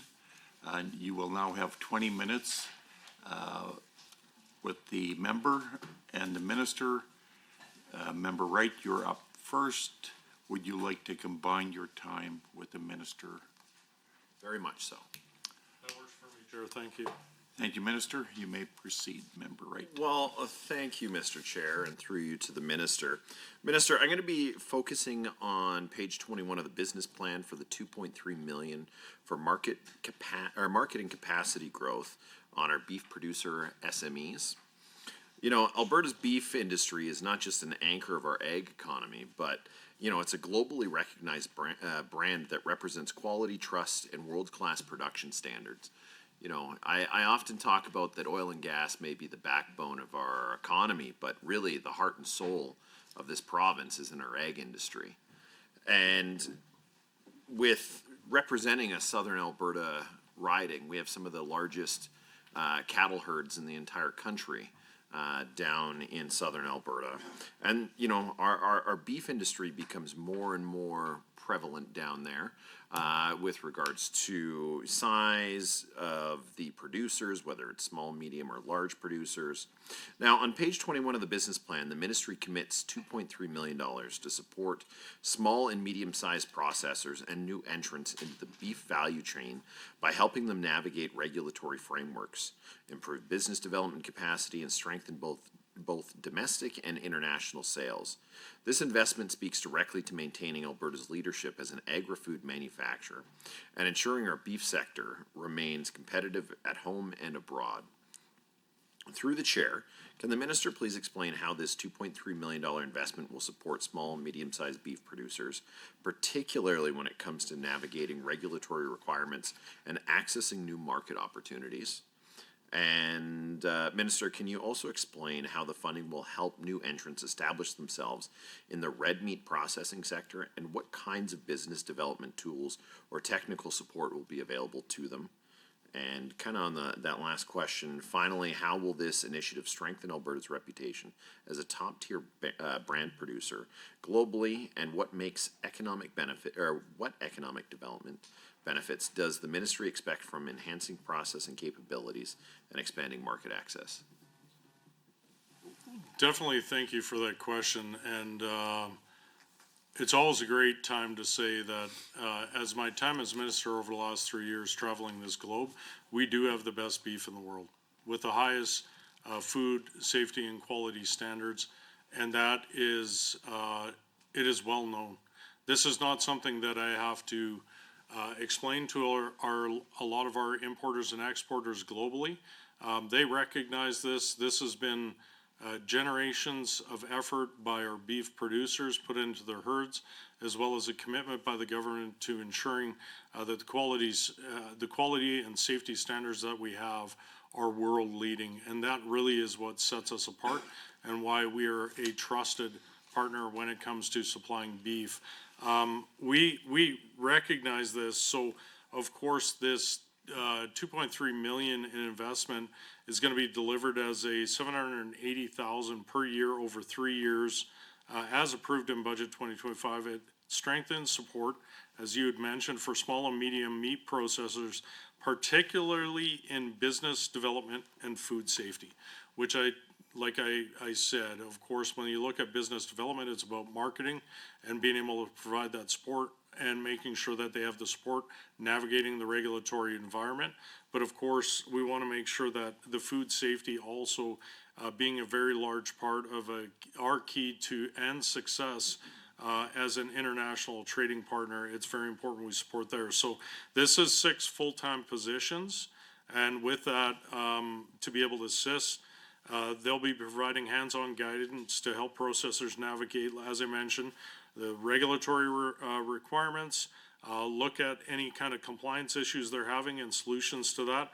And one of the things that I think will be well received is, of course, access to new and emerging markets, while also within that ensuring that we continue to have the strongest inspection and investigative capacity to protect our food supply chain and maintain that confidence in our world-class meat products. So this is the money that we're putting towards this, understanding, of course, beef is our largest agri-food export, and we want to make sure that we support small and medium producers within that to be able to continue to grow and grow with the industry as we continue to see global demand grow.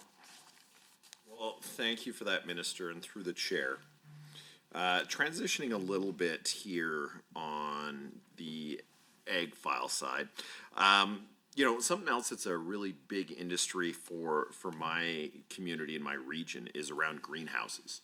You know, we have some of the largest greenhouse producers in the entire country.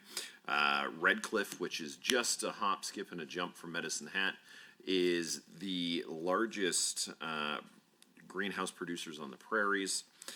There's so many that are set up there. We've got Big Marble Farms, a number of different independent growers.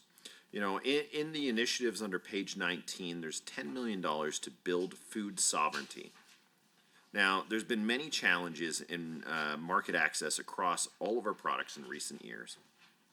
Our relationship with some of our largest trading partners, like the US and China, has been a bit unstable, to say the least. And with the introduction of tariffs by both countries, some of which have thankfully been removed so far, expanding market access and maintaining predictable trade is essential. But it is only one way to address it is only one way that will address these challenges. There's still a need for us to invest in local producers to ensure that our province sees our own success moving forward. Alberta needs food security and resiliency systems in place so that we can be confident in weathering any future storms. Growing opportunity for Alberta to build food sovereignty is through building greenhouses right here within the province. Looking at page 19 of the business plan, there's initiatives supporting key objectives. I see there is a new growing greenhouse program which invests $10 million to develop Alberta's greenhouse sector. Minister, can you outline how this program will operate? As well, how can we expand this benefit to attracting investment? And then lastly on this piece, you know, how does this program tie into food security, affordability, and resiliency to ensure that we are producing what we eat, consume here locally? You know, I'm always very excited when I can even go into the Costco's up here and see Big Marble greenhouse cucumbers and tomatoes, knowing that that greenhouse is producing absolutely some of the best product you can find anywhere, and it's like a short 15 minutes from my house. And it's just that sense of pride that wherever you go across the province, you can see a little bit of home with you. So I'll turn those over to you, Minister. Well, very exciting program. I mean, we heard a lot of support for taking a look at a program that would continue to build on localized food production. Of course, I've toured a lot of greenhouses across the province. Right now, we have 195 greenhouses Currently in the province, they're generating 145 million in produce. 60% of those are operating year-round, and greenhouse food production right now is growing by 6.2% annually. We also noticed that Alberta's greenhouse sector ranks fourth in Canada, and we understood that we could probably put some programs in place to be able to assist for us to continue to grow in this space. So the program was developed with advice directly from the Alberta Greenhouse Growers Association. So it reflects the sector needs and focuses on those practical barriers that they expressed to us that were a bit of an issue to expansion. The program provides cost share funding that supports new builds, expansions of vertical farming facilities that produce food at a commercial scale, strengthening the foundation right here in the province for year-round production. It as well supports modern production technologies, such as energy efficiency systems, advanced lightings, automations. These were continued things we heard over and over that we needed to support as well for our existing greenhouse producers. So the program was launched in 2025 under the Sustainable Canadian Ag Partnership, aligning greenhouse growth with the broader sector competitiveness and resiliency priorities, understanding that as we've seen and experienced those volatilities, and we continue to have conversations about food affordability, continuing to increase production is a key to that. We increase the supply to keep up with demand. That's how we're going to be best partners in combating food inflationary costs and providing additional opportunities to stabilize and lower, I mean, arguably one of the biggest costs right now as it relates to food in our grocery stores is the cost of shipping and logistics to move that food around. So as we continue to expand and get more localized food production, that's assisting with some of the costs that cost pressures we see on food in our grocery stores. So it's an initiative for us to be able to push back on food inflation, increase food security, and support local jobs here at home. So very excited about the greenhouse program. Thank you, through the chair for that. Mr. Chair, I'm going to cede the remainder of the time to Member DeYoung. Thank you. Member DeYoung, Thank you, go Chair. ahead. All right, I was wondering if you were going to prompt me to say something, but thank you so much for being here, Minister, to your deputy and to your other department officials. Really appreciate the important work you do on behalf of Alberta agriculture. Love the conversation about greenhouses. As you know, I grew up on a farm. My dad had greenhouses, and they made me pick cherry tomatoes at 6 a.m. on my weekends. So fun. Actually, it was a great childhood. I loved it. So I want to chat about key objective 1.2 in your business plan, and chat a bit about agri processors. And you talked a bit about this earlier already. And I think over the last few years, we've learned some very valuable lessons about food sovereignty and food security, and really lessons that we've learned globally. And I know we've got some amazing success stories right here at home, and a great story to tell about agri-processors investing right here in our province. And, while you talked about this earlier with, the member opposite, your critic, I really enjoyed that discussion. I'm wondering if you can expand on the work that you've done to promote Alberta and ensure it's the best place for agri-processors to invest. And can you, in particular, expand on what steps are going to be taken by your ministry to ensure that what's on our plates and what we're eating here in the province is grown and produced right here at home? And finally, can you provide some specific examples of success stories of Alberta's government attracting agri-processors to invest here in Alberta? Well, thank you, MLA DeYoung. And you're right in the center of agriculture in Alberta, down in your riding, as many rural MLAs are. So I've had the opportunity to tour a lot of greenhouses. Very excited about that program. Though I will say that bees do scare me a little bit. So when they're all over you in those greenhouses, my deputy minister will admit that it is my one fear. So we can all have a laugh about that later, but, you're touching on, when we talk about agri-processing investment, so critically important. A conversation that we've had for a long time in this province, but with the initiatives put forward with the agri-processing investment tax credit in combination to our government initiatives of lowering red tape, lowers corporate tax, no provincial sales tax, high quality of living, low cost of living. We're attracting these major investments in the province right now, something that I find incredibly exciting. We're seeing a critical mass. We really are a beacon for this type of investment. And what that means for our producers here is exponential. As you mentioned, it gives them an additional sales source. So they're not just looking at selling some of their commodities straight to an elevator. It gives them an additional outlet. I mean, one prime example of that is Imperial Oil's $720 million investment. Biodiesel facility expansion, in which Imperial was very clear in saying that 80% of what they procure would be here from the province. And the opportunity for our canola producers to have that additional outlet for sale. We can talk about Parrish and Heimbecker's milling, that'd be $240 million investment for a flour mill. We have GS Dunn's Limited's $30 million investor in mustard facility, Saputo's $38 million investment in upgrading its Edmonton milk plant. We have Canary Biofuels, an $18 million investment in a cold press oilseed crushing plants. We got Beretta Farms, a $10.9 million investment to expand its Lacombe facility with additional warehousing and cooler space, boosting their capacity. Little Potato Company just south of Edmonton here, $39.5 million expansion of its Nisku facility. DIW Buildings and Land Corporation, $73.7 million investment to construct Canada's first milk concentration facility in Blackfalds. I was there for the grand opening. What an incredible success story for us to be able to ship here in the province. JBS Foods has announced $90 million investment for a new patty processing plant.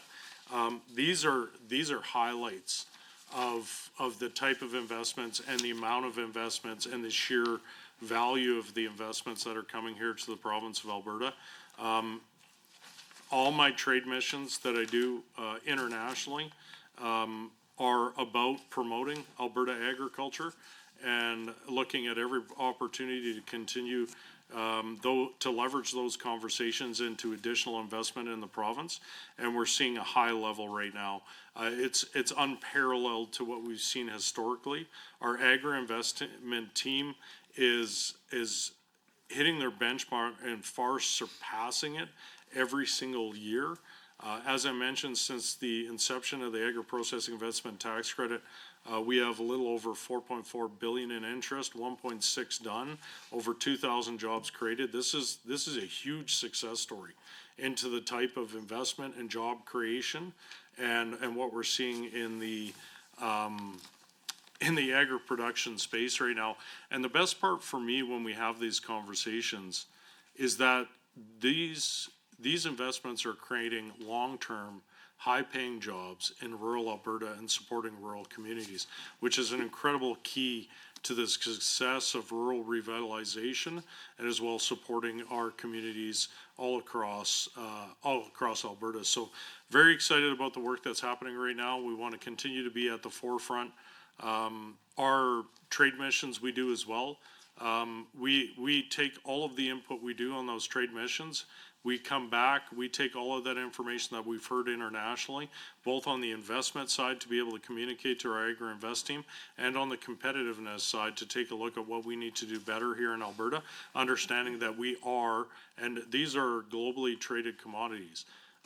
We're not the only ones trading these commodities, and we have to continue to come up with strategies that keep us at the forefront of global competitiveness, and also why we have to have a deeper conversation here as a country to be able to get the federal government to come to the table and have that very important conversation on how we're going to strategize to make sure that if we have the potential to grow our agricultural industry here exponentially in the province, we want to also make sure federal government is at the table to have the conversation about what's gonna be required as far as shipping logistics, port rail, in order to be able to facilitate that type of growth. Understanding that, flat out, I'll say it, we've got the highest grade, commodities in the world. We have the highest grade, protein in the world, and we have to make sure that, we have the ability to be able to get that to port and access, understanding that we're a net exporting province. The bulk of what we produce is shipped internationally, whether it be to the US or elsewhere. We have to make sure that opportunity is there for our producers and processors. One of the ways that our ag industry grows is through R&D. And I don't think people realize how much technology is used in the ag sector and how much innovation there is. And a lot of people don't know that throughout high school, I worked on a dairy farm. I milk cows, and there's a lot of really neat technologies that are used in dairy parlors and used in that particular industry. And it was really neat to be a part of it. And so it's important as a province that we're investing in agricultural research to improve efficiency, to support our farmers and our producers, and to ensure that, to your point, that we remain a leader in global food production. And so on page 21 of your business plan, it talks about this. It mentions that there's $2.2 million in funding allocated to WCI, Western Crop Innovations, and they're a key partner in that ongoing research in Alberta. And so I don't think we're going to have enough time for you to address the actual question, but maybe I'll just leave it as emphasizing that investing in ag R&D is really important. Well, thank you, Member and Minister. That concludes the government's members' first block of questions. And just a reminder, we will take our break in about 10 minutes after we start our second round of questioning. And we now move to the second round of questions and responses. The caucus rotation going forward will be the same as the first round, starting with the official opposition, followed by government members. However, speaking times are now reduced to 5 minutes for the duration of the meeting. We will begin this rotation with members of the official oppositions who will have up to 5 minutes of questions and comments, followed by a response from the minister who may also take up to 5 minutes.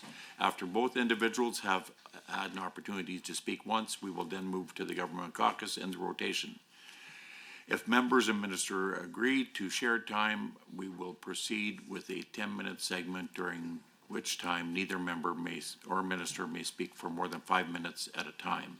Members are reminded that they may not share any unused portion of their 5 minutes with another member.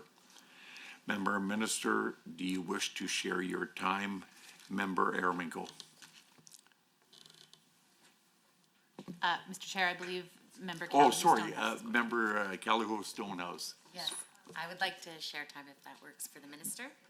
Yeah, that's amenable, Chair. Okay, Member Stonehouse, you may proceed.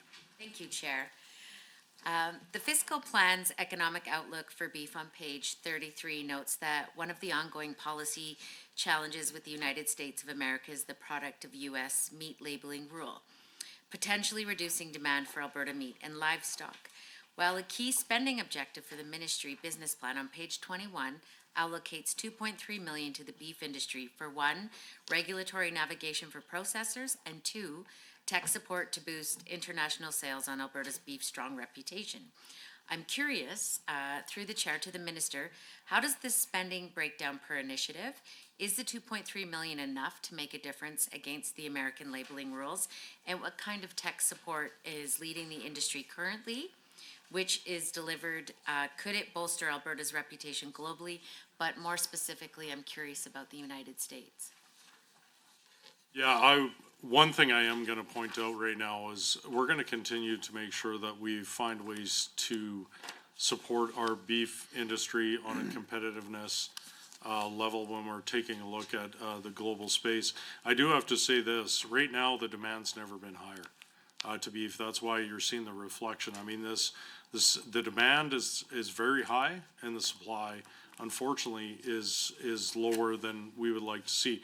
Now, that's a combination to a couple different factors as it relates to a couple drought years and lower than what we'd like to see native cow-calf herd, but also an emerging screwworm outbreak in southern Mexico that has isolated millions of head that would normally be a supply into the U.S., which has shifted demand back into up here into Canada. So, listen, that's just a comment on the supply-demand side that I want to get on the table. Because of that, we're seeing the higher than normal pricing. Now, this is one of the ones where you can kind of take a look at our cow-calf industry that is holding back heifers at records we haven't kind of seen in quite some time. That's a positive sign as it relates to the industry growth, as well as we see our cow-calf sector and as our feeder sector as well, making major investments to grow. Now, with that, we want to be able to have a conversation about our small medium. I mean, that is a key to the success is making sure that we have opportunities for not just the big players, but the small and medium producers. So this is kind of where this is targeted at. Like I said, it's going to be 3 years, 780,000. It supplies 6 full-time employees to address both that regulatory requirements, compliance, take a look at market opportunities, and of course, always making sure that we're strengthening our food safety and security through investigations. And to be clear, our department always goes out and works on and always have done this on education and making sure that they're working with our processors to improve, making sure that we understand that our food safety standards are the highest in the world and are a key part of why our beef and other proteins are very marketable around the world, and we want to make sure we maintain that. So based on a lot of that growth in demand, we felt it was pertinent to be able to put this money towards in those buckets to be able to assist small, medium producers and continue to make sure that we provide them the support and allow them that opportunity to be able to grow as we're seeing that growth in demand. So the labeling in the U.S., understand that that's only a voluntary labeling. The U.S. lost a challenge under sorry? WTO. Oh, right, under the WTO. They lost a challenge when they went to a mandatory or were going to a mandatory labeling. So they've done a voluntary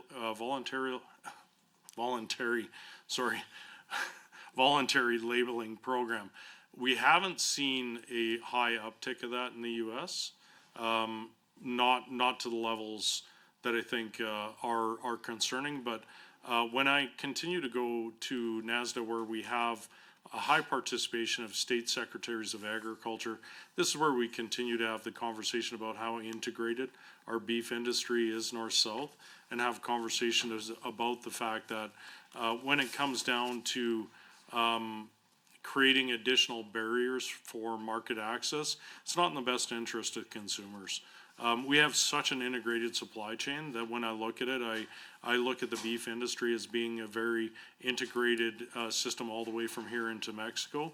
We need to treat it as such, and that relates to everything from food security, safety, trade, foreign animal disease. That's how we approach these conversations, because that's what I think Canadians expect, is that we should always have a lens of ensuring food safety and security, and that every position that we take as it relates to trade and as it relates to foreign animal disease is going to protect the industry and make sure that that we're building the industry and we have the most affordable product possible. Thank you, Minister. Through the chair, you raised the issue of animal disease. So another pressure on the cattle industry is mentioned in the fiscal plan, page 33, is the heightened concerns over animal disease, adding pressure to the industry. The advancing corkscrew worm in northern Mexico is particularly concerning.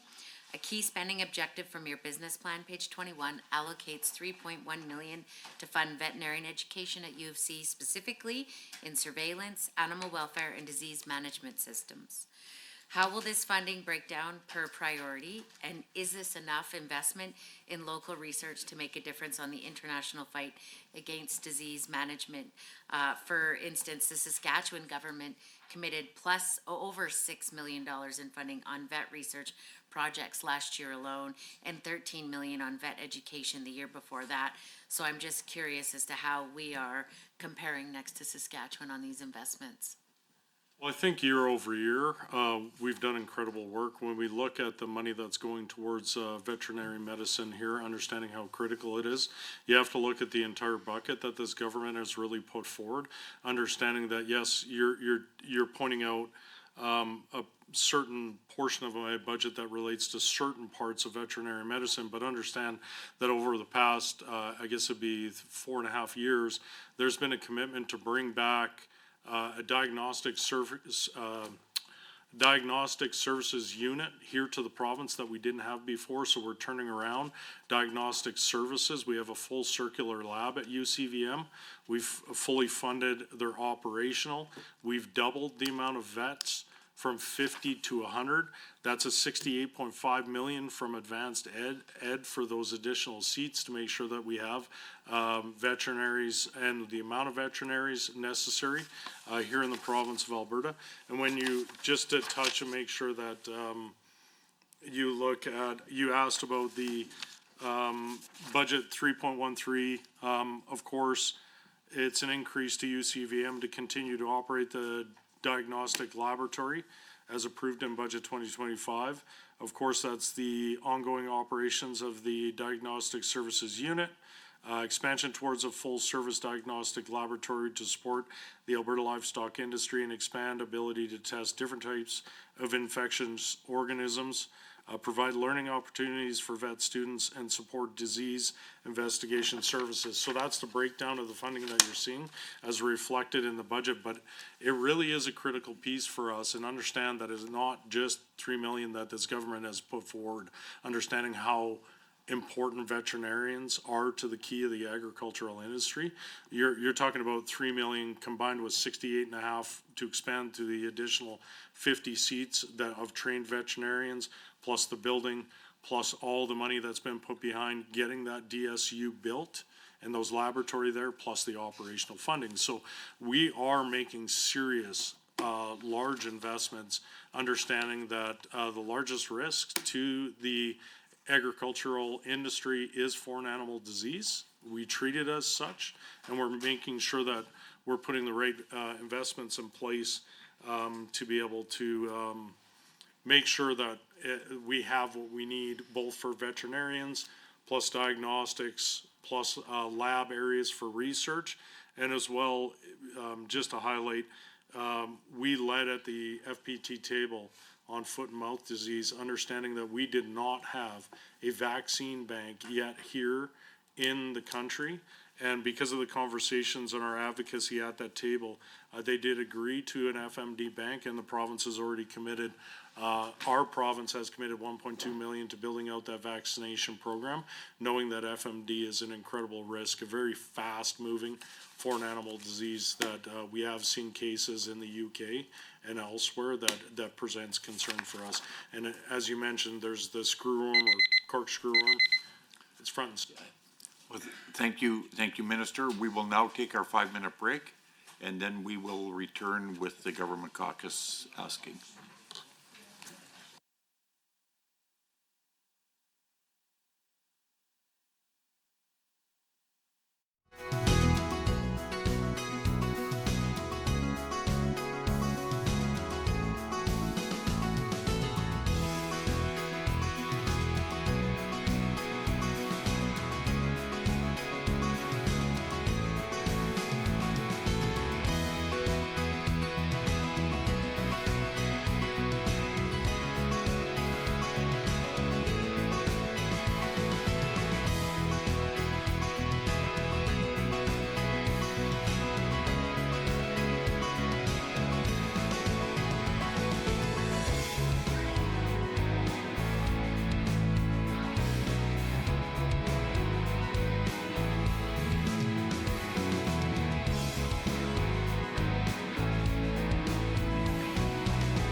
Member Van Dyken speaking. Would you like to share your time with the minister or go Yeah, block share time, if that works.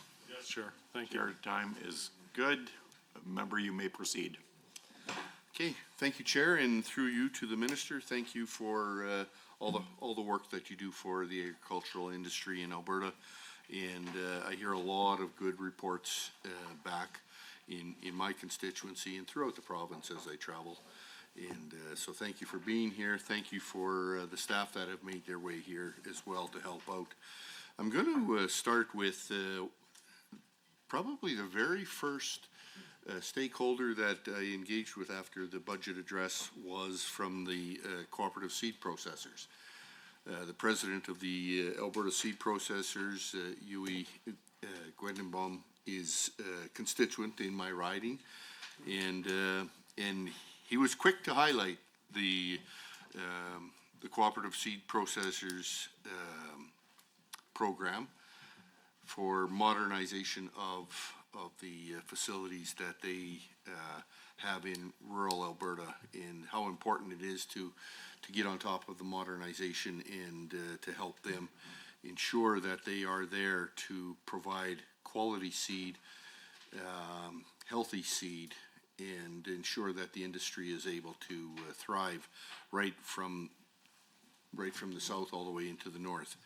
And so the government is committed to invest $9 million in a brand new cooperative seed processor program, and just ask the minister through you, Chair, to explain how this investment will help cooperative seed processors modernize their facilities and technologies so they can continue to meet the standards required by the customers and markets. Well, thank you for that question, MLA Van Dyken. This was one of the new programs that we're standing up this year that we're very proud of. I also want to thank you, as a producer yourself. The conversations that you and I have been very important to hear from you yourself as a producer in Alberta on some of the things that you see. So I know you're an incredible advocate on behalf of the agricultural industry, and I know we've had some great conversations, and this is a reflection of a lot of those conversations that we have had with a lot of other producers as well, in taking a look at how important, of course, as I mentioned, we have 66 cooperative seed processing facilities.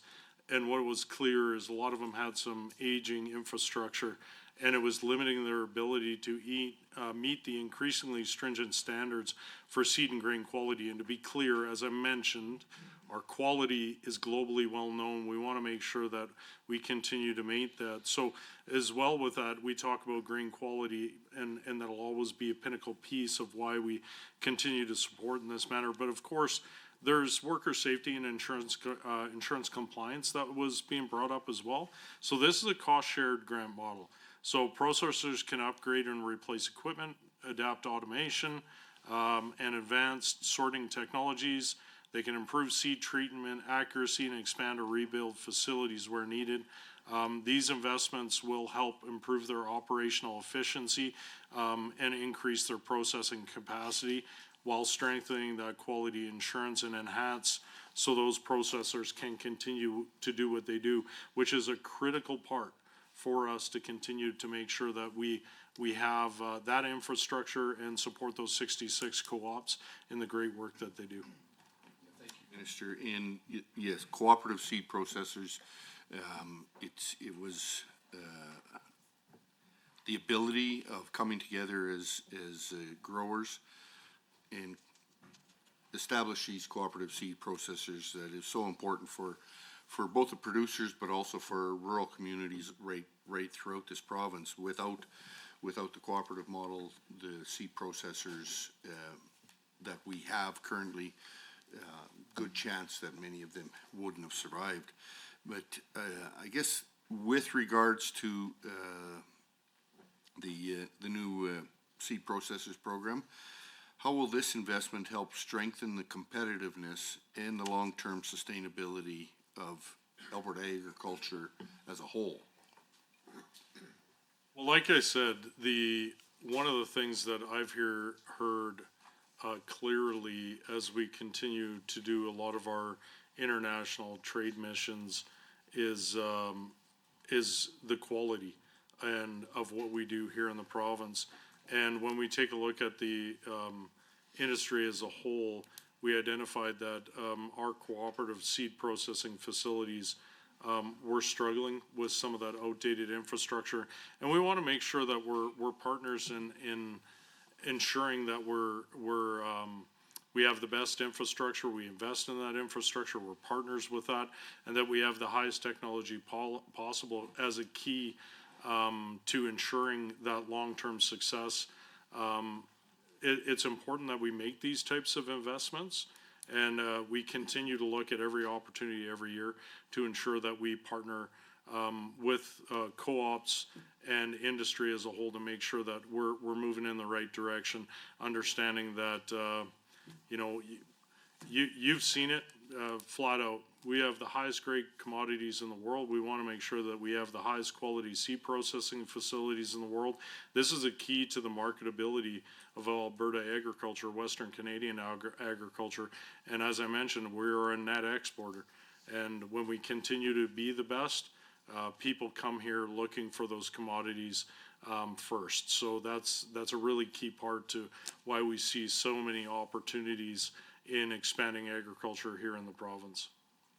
Thank you, Minister. And one of the, moving on, one of the problems facing Alberta's livestock industry is lack of veterinarians. You spoke a little bit about this in the last set of questions, and I guess I think there's an opportunity to expand on what is being done to ensure that large animal veterinarians are essentially being made available throughout Alberta. In my constituency, there's quite often a large distance that producers have to travel to get to their veterinarian services, or for the veterinarians on call to go out to producers. And it just, it's really quite important that we have a large offering of veterinarians throughout the province. Can the minister explain what is being done to promote youth retention and interest in the agricultural sector in Alberta, particularly in rural and food animal veterinarian practices?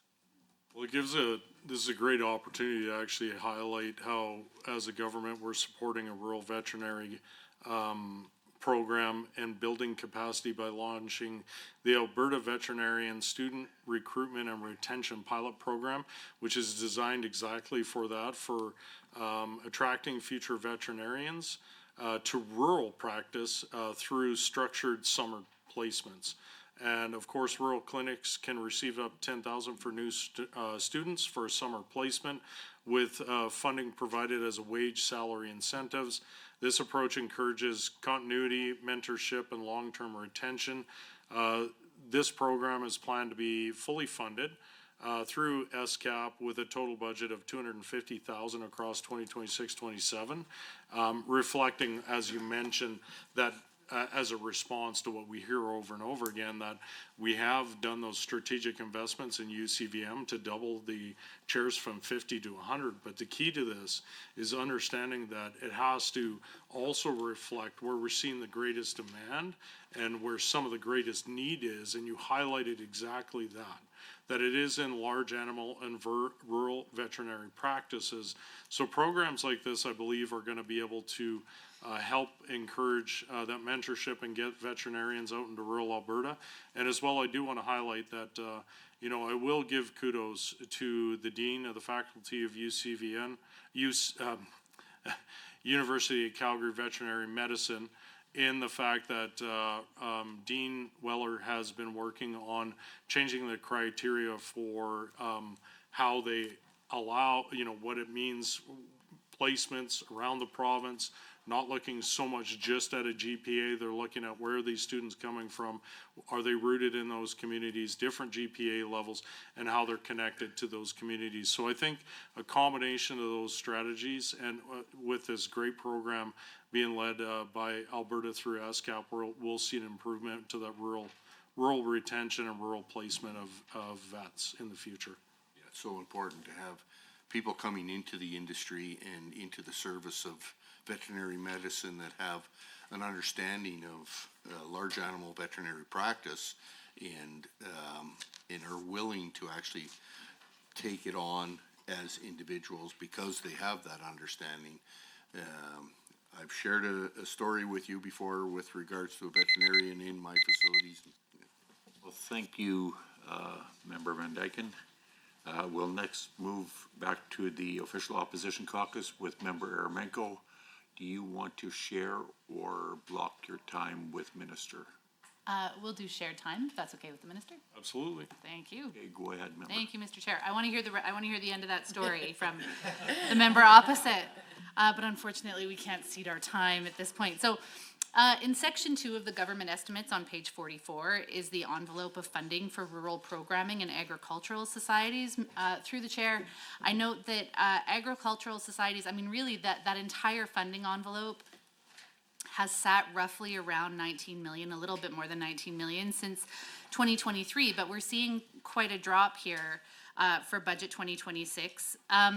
Can the minister let us know, for the agricultural societies and exhibitions, has that number remained flat because it's base operating funding and perhaps there's an ad hoc or project granting stream elsewhere in the ministry's budget? Yeah, you nailed it. So you kind of answered your own question right there, but what I would comment is of course, we saw some initiatives. Of course, we did the one-time funding at 3.4 million approved in budget 2025. That was for the regional ag society sustainability that we did with our regionals. And then, of course, what you see is a continue on of the base operational funding year over year to our primary ag societies. Through the chair, did the minister fund that? Was that through a contingency fund or is that elsewhere in the government estimates? That was in last year's budget, of course, that was executed last year, and that's why it was out of a different, a slightly different bucket in combination. What I can tell you is that in the 25-26 and 26-27, it's 11.5 million for the Agricultural Society operating grants.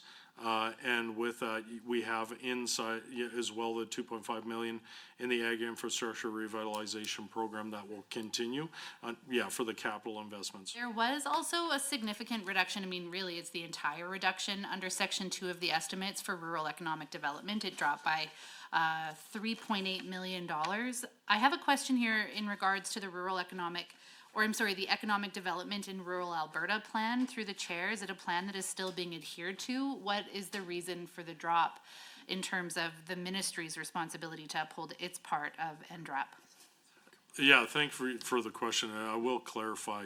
The 3.8 million decrease from the prior year forecast, to be clear, it was due to the one-time transitional funding support for the regional ag societies. That's the decrease. So it was a one-time yearly only. The EDRAP program, or the Economic Development in Rural Alberta program, is continuing. Budget 2025, 0.9 million. Budget 2026, 0.9 million. There's no variance to this. That's a continuing program that we continue to support. Through the chair, can the department tell us how those dollars are actually spent to contribute to the Rural Alberta plan? We know that it's a very comprehensive strategy that includes many ministries in terms of their ability to actually enact different parts of the plan. Does it include the broadband strategy? What is the specific piece of the Economic Development in Rural Alberta plan pie that you are taking care of? Well, you kind of touched on it. It is kind of a broad-based whole government approach to rural economic development. So this is one piece being delivered through my department. So of course, the main focus is on innovation, diversification, sustainable long-term economic development to help ensure rural Alberta and agriculture continue to be that driving force in our provincial economy. I can tell you about a couple of the grant that we had for fiscal years, just set some examples of kind of what we're doing with this. Of course, in year 24-25, we had Alberta Centre for Sustainable Rural Communities, University of Alberta to support research on entry and succession in primary agriculture, a massive issue. We know it is an issue. We had as well in that fiscal year, Alberta Association of Ag Societies, 2 open farm days, incredibly popular as well. We had the Young Agrarians to support the development of farm apprenticeship and business mentorship programs. As well, we're working with Alberta Women Entrepreneurs Association, Association of Alberta Municipalities, Economic Developers Alberta, and Rural Municipalities of Alberta. So this is a conjunction to work with them. I have a nice segue then in that case, Mr. Chair. In the last census, the average age of a farm operator was about 57 years old. This is 2021, I believe. While 60% of operators were over the age of 55, many farm operators I'm trying to get my 10 minutes in, don't have a solid succession plan. And the minister had just referenced that there was some work that was done out of the Augusta campus in regards to a report and researching succession planning, and I think it reported that 2/3 of Canadian farmers did not have a plan regarding who would take over when it was time to retire. Surprised that that doesn't fit under the much stronger budget around agriculture research. However, glad that it is getting a little bit of funding from the ministry. In objective 1.4, we talk about, it also references succession planning. AFSC has the Next Generation Loan that allows for $1 million of financing for people to be coming into farming. But what is the allocation for supporting those families who are going to be leaving the industry? I mean, of course, you never really leave farming, but when we do have this Next Generation Loan through AFSC to support people coming into the industry, what is the real tangible dollar value of the supports that are being provided to close this gap around succession planning for those who are looking to retire from farming? Well, I think I'll speak to this. I think they're symbiotic together. One of the challenges we hear is about generational farmers, the next generation being unable to be able to buy out their mom and dad so that they do have the capital to be able to move into retirement. That was a big issue. Is in the past, you talk to a lot of young farmers going, it's tragic that I basically have to wait for mom and pa to pass away before I end up actually in possession of the farm. And then on top of that, they have to experience one of the most punishing things ever, which is the capital gains tax by the federal government, in which they're generally forced with that tax bill to sell off land to be able to pay it. So when we look at the next generation loans, it's actually not 1 million, it's 1.5 million, and it's applicable up to 3 million for farm family. And what we've seen is, and I might turn this over to Daryl with AFSC, but I will state that with the changes that we made, both on the lifting, some of the lifting of the restrictions and the different risk assessment, as well as the expansion, the loan volume under the Next Generation Loan Program to the end of the third quarter was 330 million. Now that's 65% of the total loan volume. Of course, we made those changes of expandable eligible producers, returning to farming or starting in farming, increased lifeline limit to 1.5. Changes continue to contribute to loan volumes. The loan amounts authorized this fiscal year under the enhanced criteria total 87 million, representing 26% of the next gen loan dollars. Mr. Chair, I'd like to stop there because I really do want to focus on the succession piece. There were a number of actionable items from the AgWell AB report that was specific to succession planning. Does the department have any plans to actually take specific action on some of those recommendations from the report? Appreciate that these things absolutely go hand in glove, but when it comes to the legal costs, the tax considerations, the accountants, the professionals who can do it, but really need to know and understand the challenges presented to the family farm right now when it comes to succession conversations. Do you have a roster of accountants and lawyers who are themselves farmers and have experienced this in their bones in the way that I think people are asking for? Specifically, sir, through the chair, what are the actions being taken on that support for succession planning? Well, we of course, it's an active conversation. These are very personal discussions when you look to succession planning. They're very different depending on the operation and very broadly based. I will say that some of the work that's been done by our post-secondary institutions are guiding this discussion right now. Of course, as you mentioned, the one from Augusta, it's under review still to be able to look at what opportunities there are there. Of course, when we look at the conversations that we're having on that whole agricultural literacy piece as it relates. A lot of that has been, is an active conversation with, students when they're going to Olds and Lakeland College. This is the conversations that they're having, really, we want to continue to be a part of that conversation and supporting through post-secondary. This really does involve a lot of tax law that, and changes that change every year as well. So you're kind of trying to hit a moving target as well. Of course, AFSC, does a lot of work too as well as bridging the gap sessions. They work with in the industry as well, supported through our department to be able to have conversations just like that. Thank you, Minister. We'll go back to the government caucus. Member Van Dyken. Good, thank you, Chair. And I'm gonna go back to where I left off with regards to,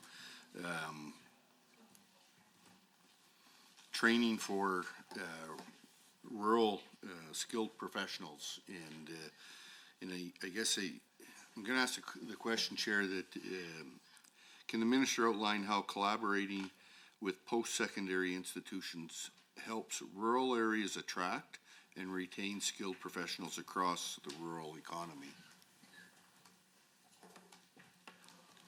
Well, we definitely have to make sure that we're in active conversations and find ways to be able to connect with our post-secondary institutions, understanding that they're training the labor capital that we need to be able to grow the industry.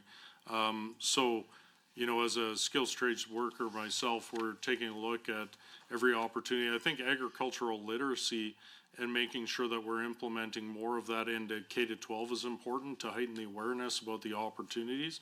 And then the connections on the post-secondary side, to be able to make sure that they have the resources and facilities to be able to train.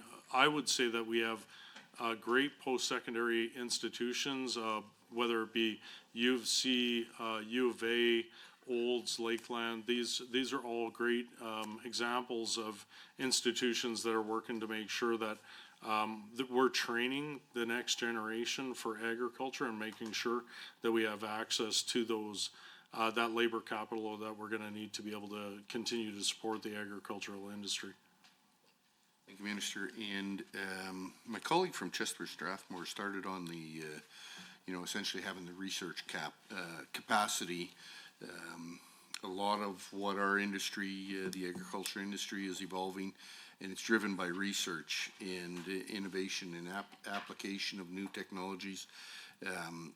I was fortunate to be able to go to a crop tour day at the U of A's farm just north of St. Albert and get to learn some of the projects they're doing there alongside ARDAR and the like industry. All the stacking of research dollars has become very effective in being able to drive some of this research.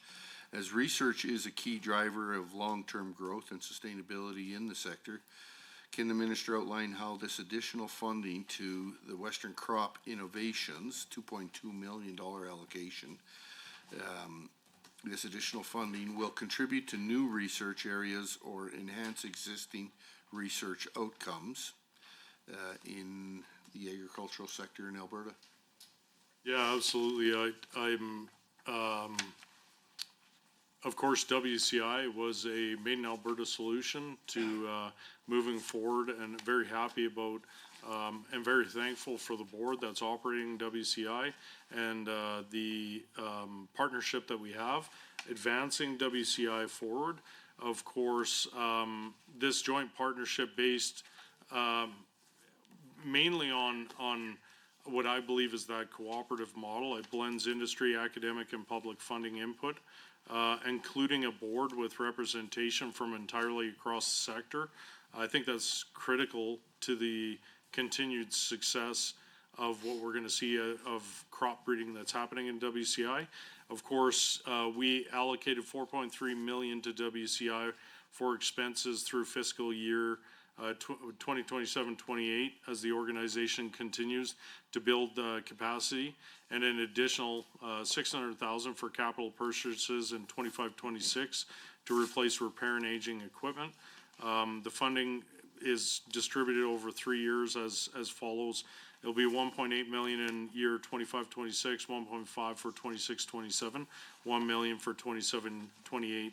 All for that continued support to make sure that they're able to deliver their strategic objectives that I know are going to be a huge benefit to the industry. Thank you, Minister. And I am going to jump into essentially trade and growth opportunities. In agriculture has always been a cornerstone in this province. It's part of our cultural heritage, our way of life. Especially in my riding, very much agriculture is the backbone of my riding. And our producers pour their lifeblood into their farms and to essentially provide the food necessary for our families. And their hope is to be able to continue farming and provide for their families. Cultural heritage of Alberta is not just oil and gas. It's also community spirit, rodeos, farmers markets, and the like. Right throughout my riding, provide a cultural experience that I would suggest my constituents are very proud to be able to call their culture. The past few years, geopolitical issues, market struggles, we've seen an increased strain on producers due to rapidly changing trade conditions, whether it's China, India, the U.S. They've all taken actions that have affected our producers' access to markets.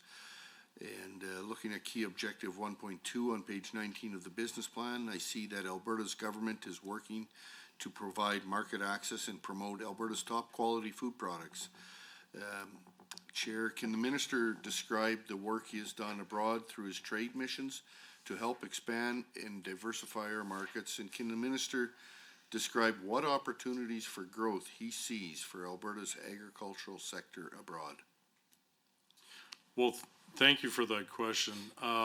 It gives me a chance to highlight kind of why we do and what we do. It's important to understand that every time we do a trade mission, it really is a three-pronged approach that promotes Alberta as the most reliable supplier of safe, high-quality agri-food products. It connects Alberta companies directly with buyers and provides practical market intelligence that we're going to need to be successful in the future. Of course, we do this work connecting directly with Alberta producers and processors. We meet at international trade shows and missions to help them showcase products and pursue real concrete sales and partnership opportunities. When you talk about what are the possibilities, I would say that through the missions that I've done so far, and more specifically, I guess I'll highlight the recent mission that I did Dubai, in which we promoted Alberta beef, canola, wheat, pulses, and processed foods. It's almost unlimited. We can take a look at a lot of the trade that we're currently doing, but when you take a look at additional markets, the scope and scale of it is almost hard to explain.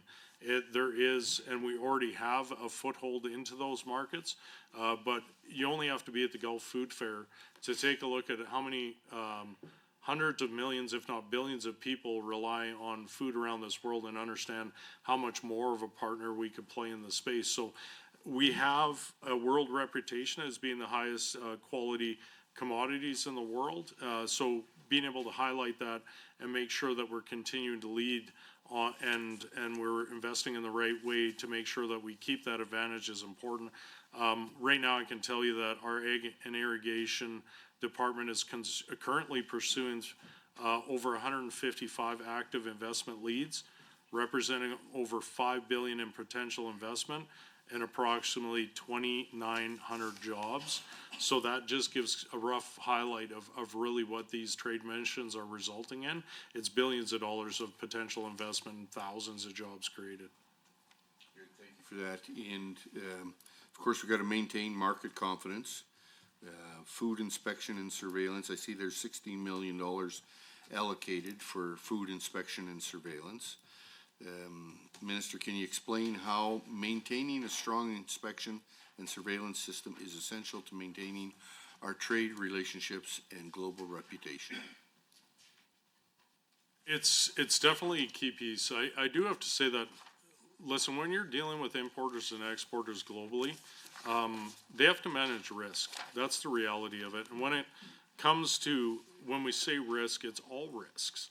And when you're talking about our food inspection, security and safety, we have to make sure that we continue to look at every opportunities to improve, but also ensure that we maintain the high standards that we have. It is a reason that we have such strong trading partners across this globe is because they have that confidence. We want to make sure that's maintained. It's always a forefront conversation with our federal counterparts. We're going to make sure that we continue to keep that front and center as a key to our international market access. Thank you, Minister. We'll now go back to the official opposition. Member Dack, would you like to share your time or block time with the minister? I'd like to continue the theme of sharing time, please.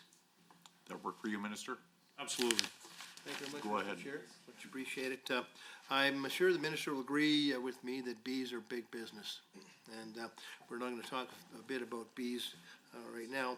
And given that, Minister, the Alberta honeybees through the chair are, along with other pollinators, ultimately responsible for Canada's $44 billion canola industry crop and make it possible. And I want to ask the minister relating to the strategic plan, page 9, effort of the government to continue to build a competitive agriculture industry that attracts new investment in value-added processing and increases exports to markets across Canada around the world. Without bees, we don't grow things in this province or anywhere else. And bees globally, and in particular in Alberta, because that's what we're talking about, are under some continuous chronic threat from viruses. And also, we'll know that honeybee colonies in Alberta, apiaries, they suffer about a 25% die-off every winter.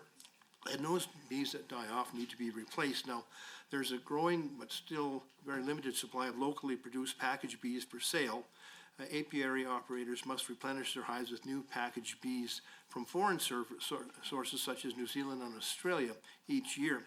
And the pandemic revealed how risky relying on offshore suppliers for packaged bees can be. So I'm wondering how much money is committed in Budget 26 to invest in developing techniques and practices to promote local production of replacement queens and honeybees, the worker bees that are the backbone of the honey production. Are we moving towards self-reliance and independence in making sure that we don't have to rely upon foreign sources for these packaged bees every year? Well, what I can say is of course I agree with you. We have to find a way to be able to strengthen understanding how important it is.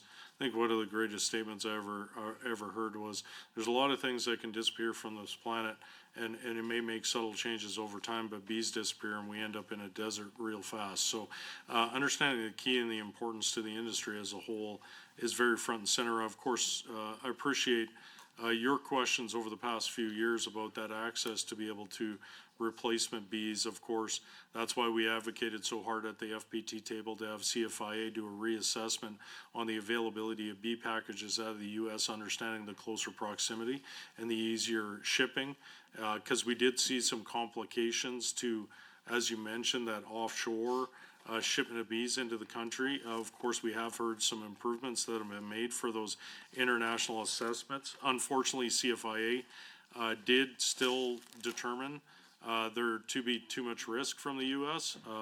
So we're looking at continuing to have advocacy with our U.S. counterparts and conversations with CFIA to develop different compliant zoning. So we're still working on that aspect. As far as support for the localized production, it's not something that has been put front and center from me from apiaries as even being possible.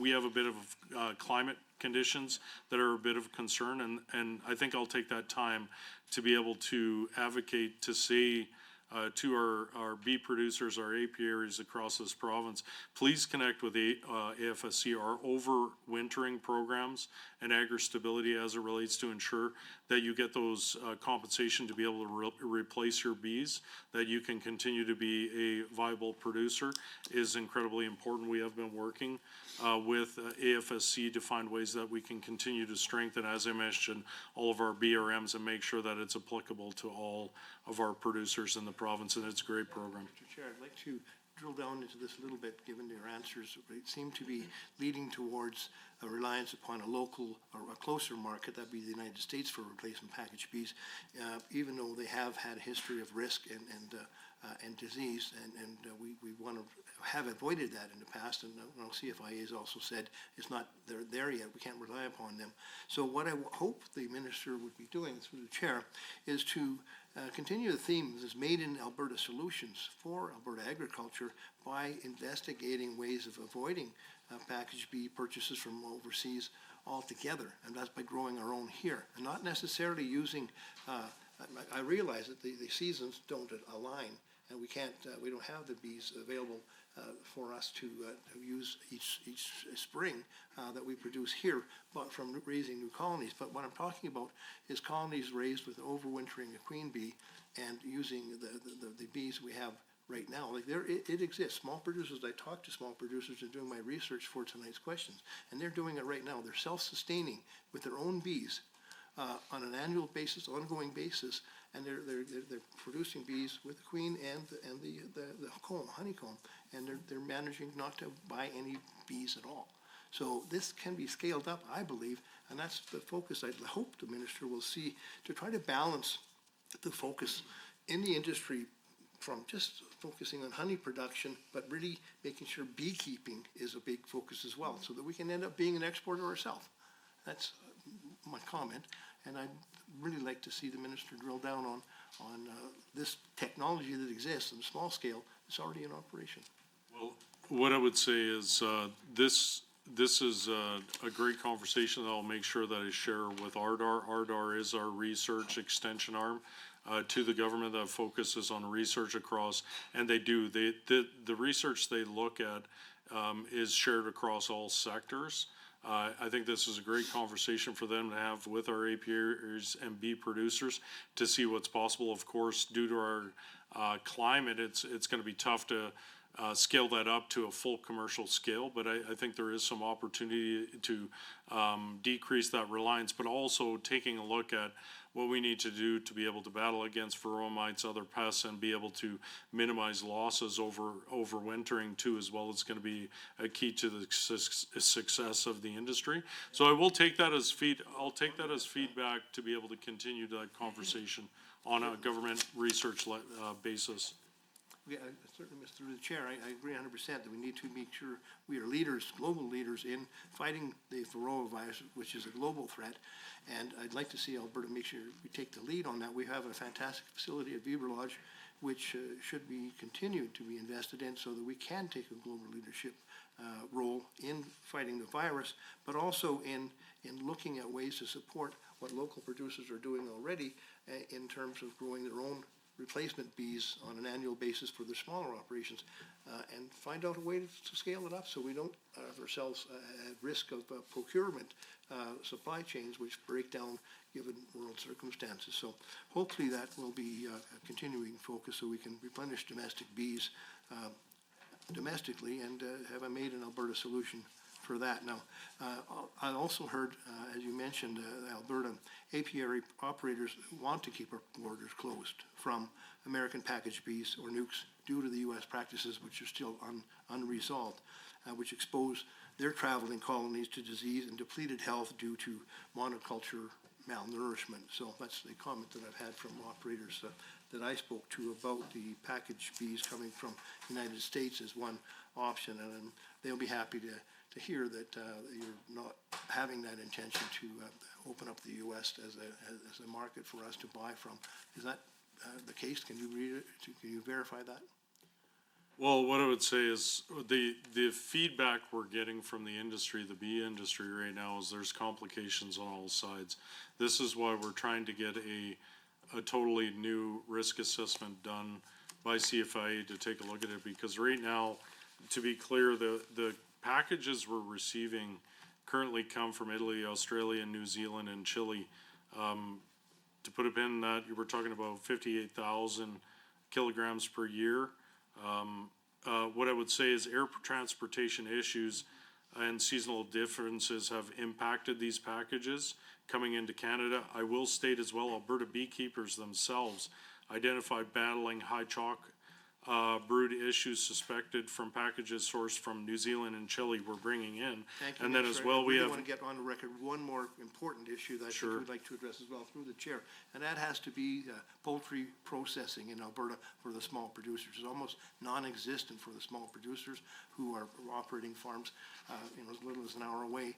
Some of them I buy from for my meat, though, since the last poultry producer basically quit operations in 2025, what measures have you taken with your ministry to make sure that there are options available for small poultry producers? And smaller, like 70,000 chickens and poultry birds were processed by this company that went down in 2025. It's not insignificant. What are you doing to help? not sure I can answer that in 6 seconds, but maybe we'll get a chance to touch on that in the next one. I do apologize, Member Dyke. Thank you, Member. And just a reminder, Member Dack, that we cannot interrupt the minister when he's speaking. So back to the Government Caucus. Member Van Dyken, I can assume that you want to share your time with the minister? Yes, if that's okay. Yeah. Thank you. You may proceed. Minister, I'm going to focus on irrigation in this set of questions, and the modernization and expansion that we've undertaken over the last number of years, and expanding irrigation capacity has been a large priority for not only this government, but for Albertans in general. And I see on key objective 1.3 highlights this government's commitment to the need for this investment. Can the minister explain the work that is being done in budget 2026 to expand and modernize our irrigation infrastructure? I'll first start by saying I love talking about Alberta's irrigation districts, how much land we have irrigated. This is a big piece, what sets us apart from so many jurisdictions around the world, is that we're putting the right investments towards these types of investments that stabilize yield, stabilize quality. This is key to the end, and a great opportunity as we continue to expand and bring new acres on board to be able to grow our output every year. So of course, there was the original 933 million that was announced for irrigation expansion and modernization initiative. Of course, this is the largest investment in Alberta's history. Budget 2026 includes 79.7 million for irrigation projects, which is 5.9 million higher than last year, and includes 60.7 million to continue progress on modernization and off-stream projects, plus 19 million in addition to that to our irrigation rehabilitation program capital grant. Of course, this will be focusing on completing the 35 remaining modernization projects and advancing the 3 off-stream storage projects that will continue to strengthen efficiency and overall strengthen the resiliency, and will build that capacity that we want to continue to build so that we can continue to bring more and more irrigated acres online. Understanding that when I talk to certain irrigators, they can easily say, I asked them once, I said, if you were to tell me how much more productive irrigated land is over dry land, and they said, you can safely walk up to a microphone and say 300%. And we talk about what that means for the growth of our agricultural industry. And it's also a key to why we are now the largest potato producing province in all of Canada. Because of that irrigation, we can grow those high value commodities and provide more assurance on stable quality. And that's a key to why we're seeing a lot of that additional agri-processing investment as well, to link up to those, to the success that our farmers are having under those pivots and under those irrigation, within those irrigation districts. I think it's both stable quality, but then stable supply. A big part of it, stable supply. and that they can count on the supply being there year in and year out. That drought is not going to shorten their supply. Minister, can you highlight some of the completed work that has already been undertaken in investing in irrigation infrastructure? Yeah, the first comment I'm gonna say about this is all these projects need to be completed, of course. We did see some initial challenges off the front end of this, some supply chain challenges, but I will update you that to date, 57 modernization projects have been substantially completed. 30 projects right now currently are in progress. The 3 reservoir projects are in the early stages of development. Of course, there's a lot more process that happens here as far as surveying, environmental impact assessments and everything to go along, but they are progressing. Of course, examples of some of the projects that are active are we've got 7.3 kilometers of pipeline in the Eastern Irrigation District, replacing some canal. Not sure you really want to waste your time for me going through a whole bunch of detailed, but this is a key to improving that efficiency. When you see a lot of these projects, we are replacing a lot of open canals to piping, and then really focusing on those 3 major projects that are going to increase capacity and storage. Thank you, Minister. I can see also budget 2026 continues $5 million funding for feasibility studies to support exploring further expansion of our water storage systems. This carryover from last year. Can you explain, provide an update as to how these studies are progressing, and also explain the value of these studies and how they continue to help us increase our irrigation capacity? You talked about it earlier. Our forefathers had long-term vision of irrigation in this province. Our government has continued that forward-looking vision on how irrigation can continue to support food supply both here and abroad, and these feasibility studies play a big part in understanding how do we go forward. It's a great statement. I mean, we had forefathers that had such a long-term, incredible vision that has created infrastructure that we rely on to this day.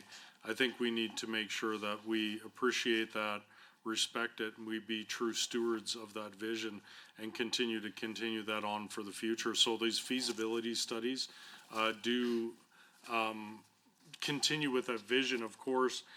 That includes the Belly River Reservoir Feasibility Study and the Waterton St. Mary Headworks System Optimization Study, both of which assess technical feasibility, environmental impacts. We look at the Airmore Dam Feasibility Study. These are major projects. These are projects that the feasibility is, of course, the front-end studies that need to be done to be able to take a look at scope, scale, potential cost. These are the initial steps we got to take to be able to move these projects forward. I look forward to getting these feasibility studies done as quickly as we can so that we can continue the conversation and look at furthering the process to make sure that we get these projects moving forward, understanding how many additional acres we could bring online, how much more we would stabilize our South Saskatchewan River Basin through Belly, through Airmore. These are critical pieces. We have to be true stewards of that vision and make sure we continue on with increasing capacity and bringing on more irrigation and strengthening those areas, understanding the impact for agriculture. And Chair, to the Minister, of course, maintaining what we have in our water infrastructure is critical in ensuring the future viability of these farms and ranches that rely on the systems. So ensuring our water infrastructure is safe now and into the future is essential. Can the Minister explain why maintaining our irrigation infrastructure is essential to the farmers? And as well, can he highlight the work that is being done to maintain our water infrastructure and ensure it is safe for all Albertans? Well, it's always a constant conversation when we look at ensuring that, we're doing everything, possible to be able to make sure that we respect this as critical infrastructure. I've used that terminology over and over again. We don't let our roads go into repair to the point where people are hitting potholes and losing tires. We have to treat our irrigation, districts in the same manner and make sure that, we take care of that infrastructure, understanding that it will need liner replacements. We will need improvements to headworks over time. Of course, we've got our IRP program that we work with our irrigation districts. That's a 75-25 share with our irrigation districts that we provide to them to look at irrigation revitalization projects. It was funded 19 million in year 25-26. And this is, to increase system reliability. We're replacing 10 concrete structures, widening an armor and a canal servicing 5,500 acres. We're working with our irrigation districts to be able to identify essential, projects every single year and make sure that in addition to the one-time 933 million, we have that IRP that's a continued program so that we have the funding in place so that they can continue to improve and revitalize, our irrigation districts, working with them to make sure that that investment is protected for future generations. Well, thank you, Minister. We'll now go back to the official opposition. Member Sweet, would you like to share your time with the minister? Yes, please. Minister, do you agree? Yes, sorry. Okay. Thank you, Member Mr. Sweet. Chair. Producers, small businesses, and consumers across Alberta are facing growing frustration as repair costs rise and access to essential repair tools become more restrictive. Whether it's farm machinery, electronics, household equipment, Albertans are facing locked out of parts, attachments, diagnostics, and programming they need to fix the equipment they legally own. Without access to these basic tools, producers are forced into costly manufacturing-controlled repair channels that exceed downtime, reduce productivity, and limit competition. To the minister, given that producers, small businesses, and consumers are facing rising repair costs and limited access to parts, tools, and software they need to fix their own equipment, why has the government not advanced a comprehensive right to repair framework? And will the minister commit to legislation that ensures Albertans can repair their machinery they own, reduce downtime for producers, and strengthen competition in the market? So I know I've said this once already, but, of course, we are gonna continue to support our farmers and ranchers, understanding these pressures that are there.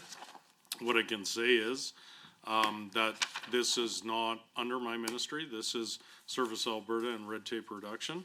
But we understand the importance that this has been expressed to me over and over again.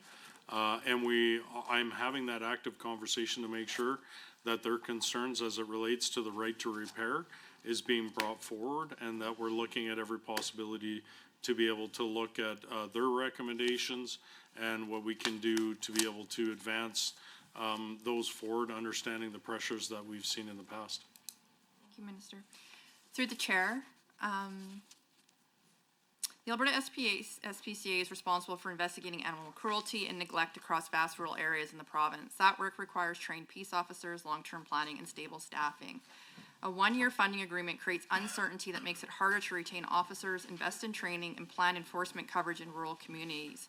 Rural Albertans expect animals to be protected and cruelty to be investigated, not subject to year after year anxiety. Can you please explain, Minister, how it is that we're only giving year after year funding agreements? Yeah, I've been meeting with SPCA, and you know, they've expressed to me some of the pressures that they're seeing, absolutely. What I can say is, to be able to assist them, we have, prepaid them, 1.27 mil for year 26-27. We also, in addition to that, have given them a 730,000 top-up of 25-26 surplus. So we understand the pressures that they're seeing, and that's why we're trying to reflect that through additional commitments this year. we just did this within days, so you probably have not seen that additional $730,000 that's gone to SPCA. We did recognize, we've had those conversations, we were able to work through some of the efficiencies within our department, and like I said to them, when we were able to get additional money to them so that they can continue to do the important work that they're doing, that we would get them just that. You commented on the year over year, and definitely that is an additional discussion that we're having with them to be able to provide them more surety, understanding that that has kind of been a topic of discussion for the times that I've met with them. But what I can say is they've had consistent, no variance, stable funding from us over the past. But I'm very excited to be able to announce the additional $730,000 that they'll get this year to help with some of the current pressures and deal with some of the issues that you brought up in your question. Thank you, Mr. Chair, and to the minister. I appreciate that. I do believe there is still a shortfall in their operating budgets. They've been taking on quite a few large animals that are obviously far more expensive than companion animals. And so I would just, as you continue to have conversations with them, recognize that obviously horses are quite more expensive than cats and dogs. So in saying that, I do have one more question. It's in regards to the Indigenous Opportunities Corporation. I recognize it's not under your ministry, but it does speak to the value-added investment conversation that we were having earlier. Alberta's agriculture and irrigation mandate emphasizes the growth of value-added agri-food production to strengthen food security, diversify rural economies, and create jobs across the province. Indigenous communities have identified agri-food processing and value-added agriculture as key opportunities to participate in this growth and advance economic reconciliation. However, we've heard concerns from Indigenous partners that proposed agriculture and agri-food projects have faced barriers accessing support through the Indigenous Opportunities Corporation, including reports that some agricultural-based projects have actually been denied. Given the alignment between Indigenous economic development goals and Alberta's value-added agriculture priorities, how is the government using the Indigenous Opportunities Corporation Fund to support Indigenous communities to invest in agri-food value-added production? And what steps is the minister taking to ensure that Indigenous communities have access to capital and partnerships to develop processing, manufacturing, and value-added agri-food projects? Although I can speak to the agricultural side of that specifically, as it relates to the AIOC, that's a question for the Minister of Indigenous Relations that operates the AIOC. What I can say is through our advocacy, we understood that there was an immense opportunity from what we've seen, as I mentioned before, incredibly quick ROIs on agri-processing investment. That is why we advocated to have agricultural projects available as an opportunity through the AIOC. And now that we see that, of course, I can't comment on how they assess projects on a case-by-case basis. I'm sure they have a methodology and metric that fits whatever risk assessments they have to put forward on an individual project basis. What I can say is we're trying to move as a department here in agriculture and irrigation, really looking at opportunities through meaningful reconciliation. And that's why when we were in the bilateral consultations and doing the Lethbridge North Irrigation District liner replacement, and we sat down with the Piikani Nation, the one thing we wanted to do as a partnership with them was to build them an irrigation district. Understanding the net benefits that we've talked about over and over again about irrigated land, and be able to provide that opportunity, in which I think is an incredible, it's an incredible opportunity for that First Nation, if they wish, to be able to connect with the land in a way that allows them through irrigation to be able to move forward and look at different opportunities within their nation. That's what we're doing through ag and irrigation. Very happy that that project is going to be completed very soon, and we look forward to continuing conversations as it relates to additional opportunities every year. Of course, it was 22 million in total to the Piikani Nation, but a large part of that was building that irrigation district for them, and we look forward to getting that done. Yeah, and Minister, I appreciate that through the chair.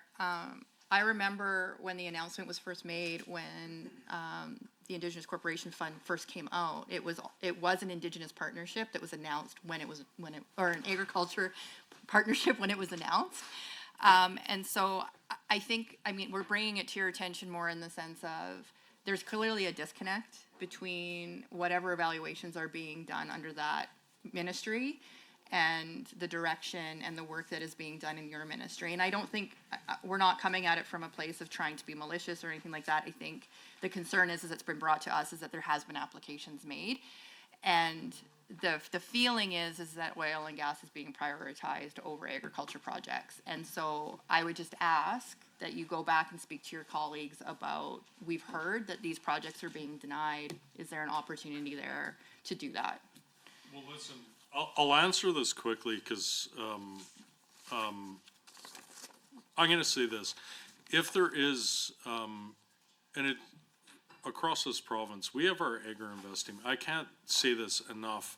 We have one of the most incredible concierge teams in the world under our agri-invest team, and what they do to be able to guide businesses through the regulatory process, navigate, access grants, help them through building business models. We have some of the best business development officers that are work and specialized around agri-processing. If there are Indigenous groups out there that do have projects on the table, reach out to our agri-invest team. We're here to help. We want to see these projects be successful. We want to make sure that they get the business case put on the table, and we have the team that can do just that. So I've been saying to our Indigenous partners across this province, I think there's great opportunity, unlimited opportunity in the space, and I want to make sure that we provide every opportunity to be able to have those meaningful conversations and ensure they have those opportunities that I think are going to move them and connect them with land and increase prosperity for their nations. Thank you, Minister. We'll now go back to the government side with Member Wright asking the question. Member, do you want to share your time with the Minister? And Minister, would you accept? I'd love to go back and forth with the minister. That's good for me as well, Chair. Okay, go ahead, Member Wright. Awesome. Well, thank you, Minister, and through the chair.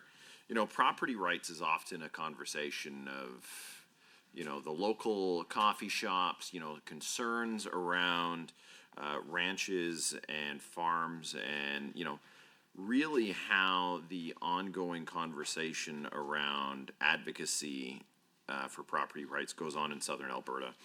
Farmers and ranchers have a long history of hard work, pouring blood, sweat, and tears into the land and into their farms for generations. Often this work ethic and family farms are passed down through generations. I'm blessed that in my constituency we have some families that have had farmed the area for over 100 years. And one that I often talk about is the Reeser Ranch, who predates the Cypress Hills Provincial Park down in my riding.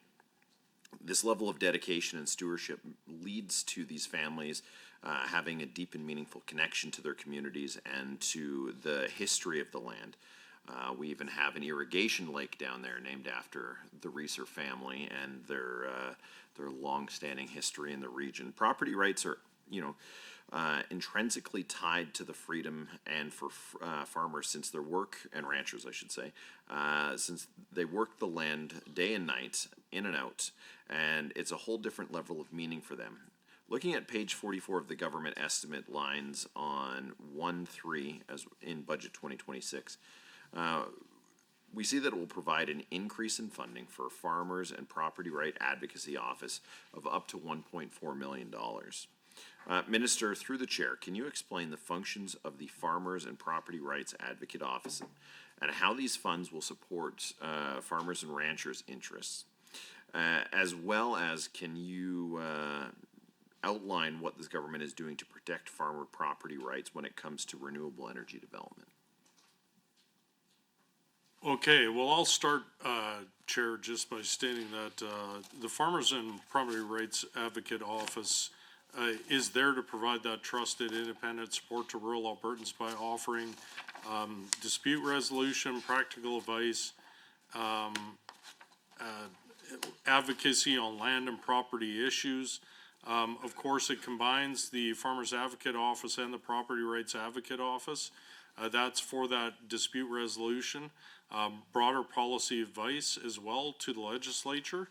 The increased funding allows the office, of course, to respond to some of the growing volumes of inquiries across rural Alberta. In 2024-25, the office handled more than 1,300 direct inquiries and hundreds of dispute resolution cases. When it comes to defending property rights, of course, our government, this has been very important to us, understanding their importance. In 2 minutes or less, I'll go over kind of where we've gone for some of the relevant facts related to renewable energy interactions through the farmers and property rights advocates. So just to state, in 2024, they saw more than 12 presentations, webinars, engagements, and meetings on renewables with landowners, synergy groups, producer organization, counties and municipalities, trade shows on renewables to ensure rural landowners and stakeholders had all the comprehensive information to prepare and negotiate on agreements that protected and addressed their interests. So we have heard the concerns. We definitely wanted to make sure that the Advocate Office had enough funding to be able to deal with some of the higher volumes that we're seeing. We're a growing province. We talk about a lot of the increased population, and as well with a lot of the increased activity. We've seen some additional issues that had to be addressed. This money goes a long way to make sure the farmers and ranchers have the support they need if they wish to connect with the Advocate Office to be able to represent them on their behalf. Well, thank you, Minister. And, you know, with 40 seconds left, I just want to say, from many of my constituents, a big thank you for taking their challenges head on with this budget. You know, a number have brought forward property right concerns, brought forward, you know, young farmers entering the landscape, and seeing a number of these concerns addressed in Budget 2026. It really means a lot to my constituents. I've had some great meetings. The constituency break we had really were we able to level set a number of their concerns. So with that, a big thank you from this side, and thanks for everything. Thank you, Minister. Thank you, everyone. That concludes the committee. The allotted time for consideration of the Ministry's estimates has concluded. I would like to remind the committee members that we are scheduled to meet tomorrow, March 17th at 3:30 p.m. to consider the estimates of Executive Council. Thank you, everyone. The meeting is adjourned.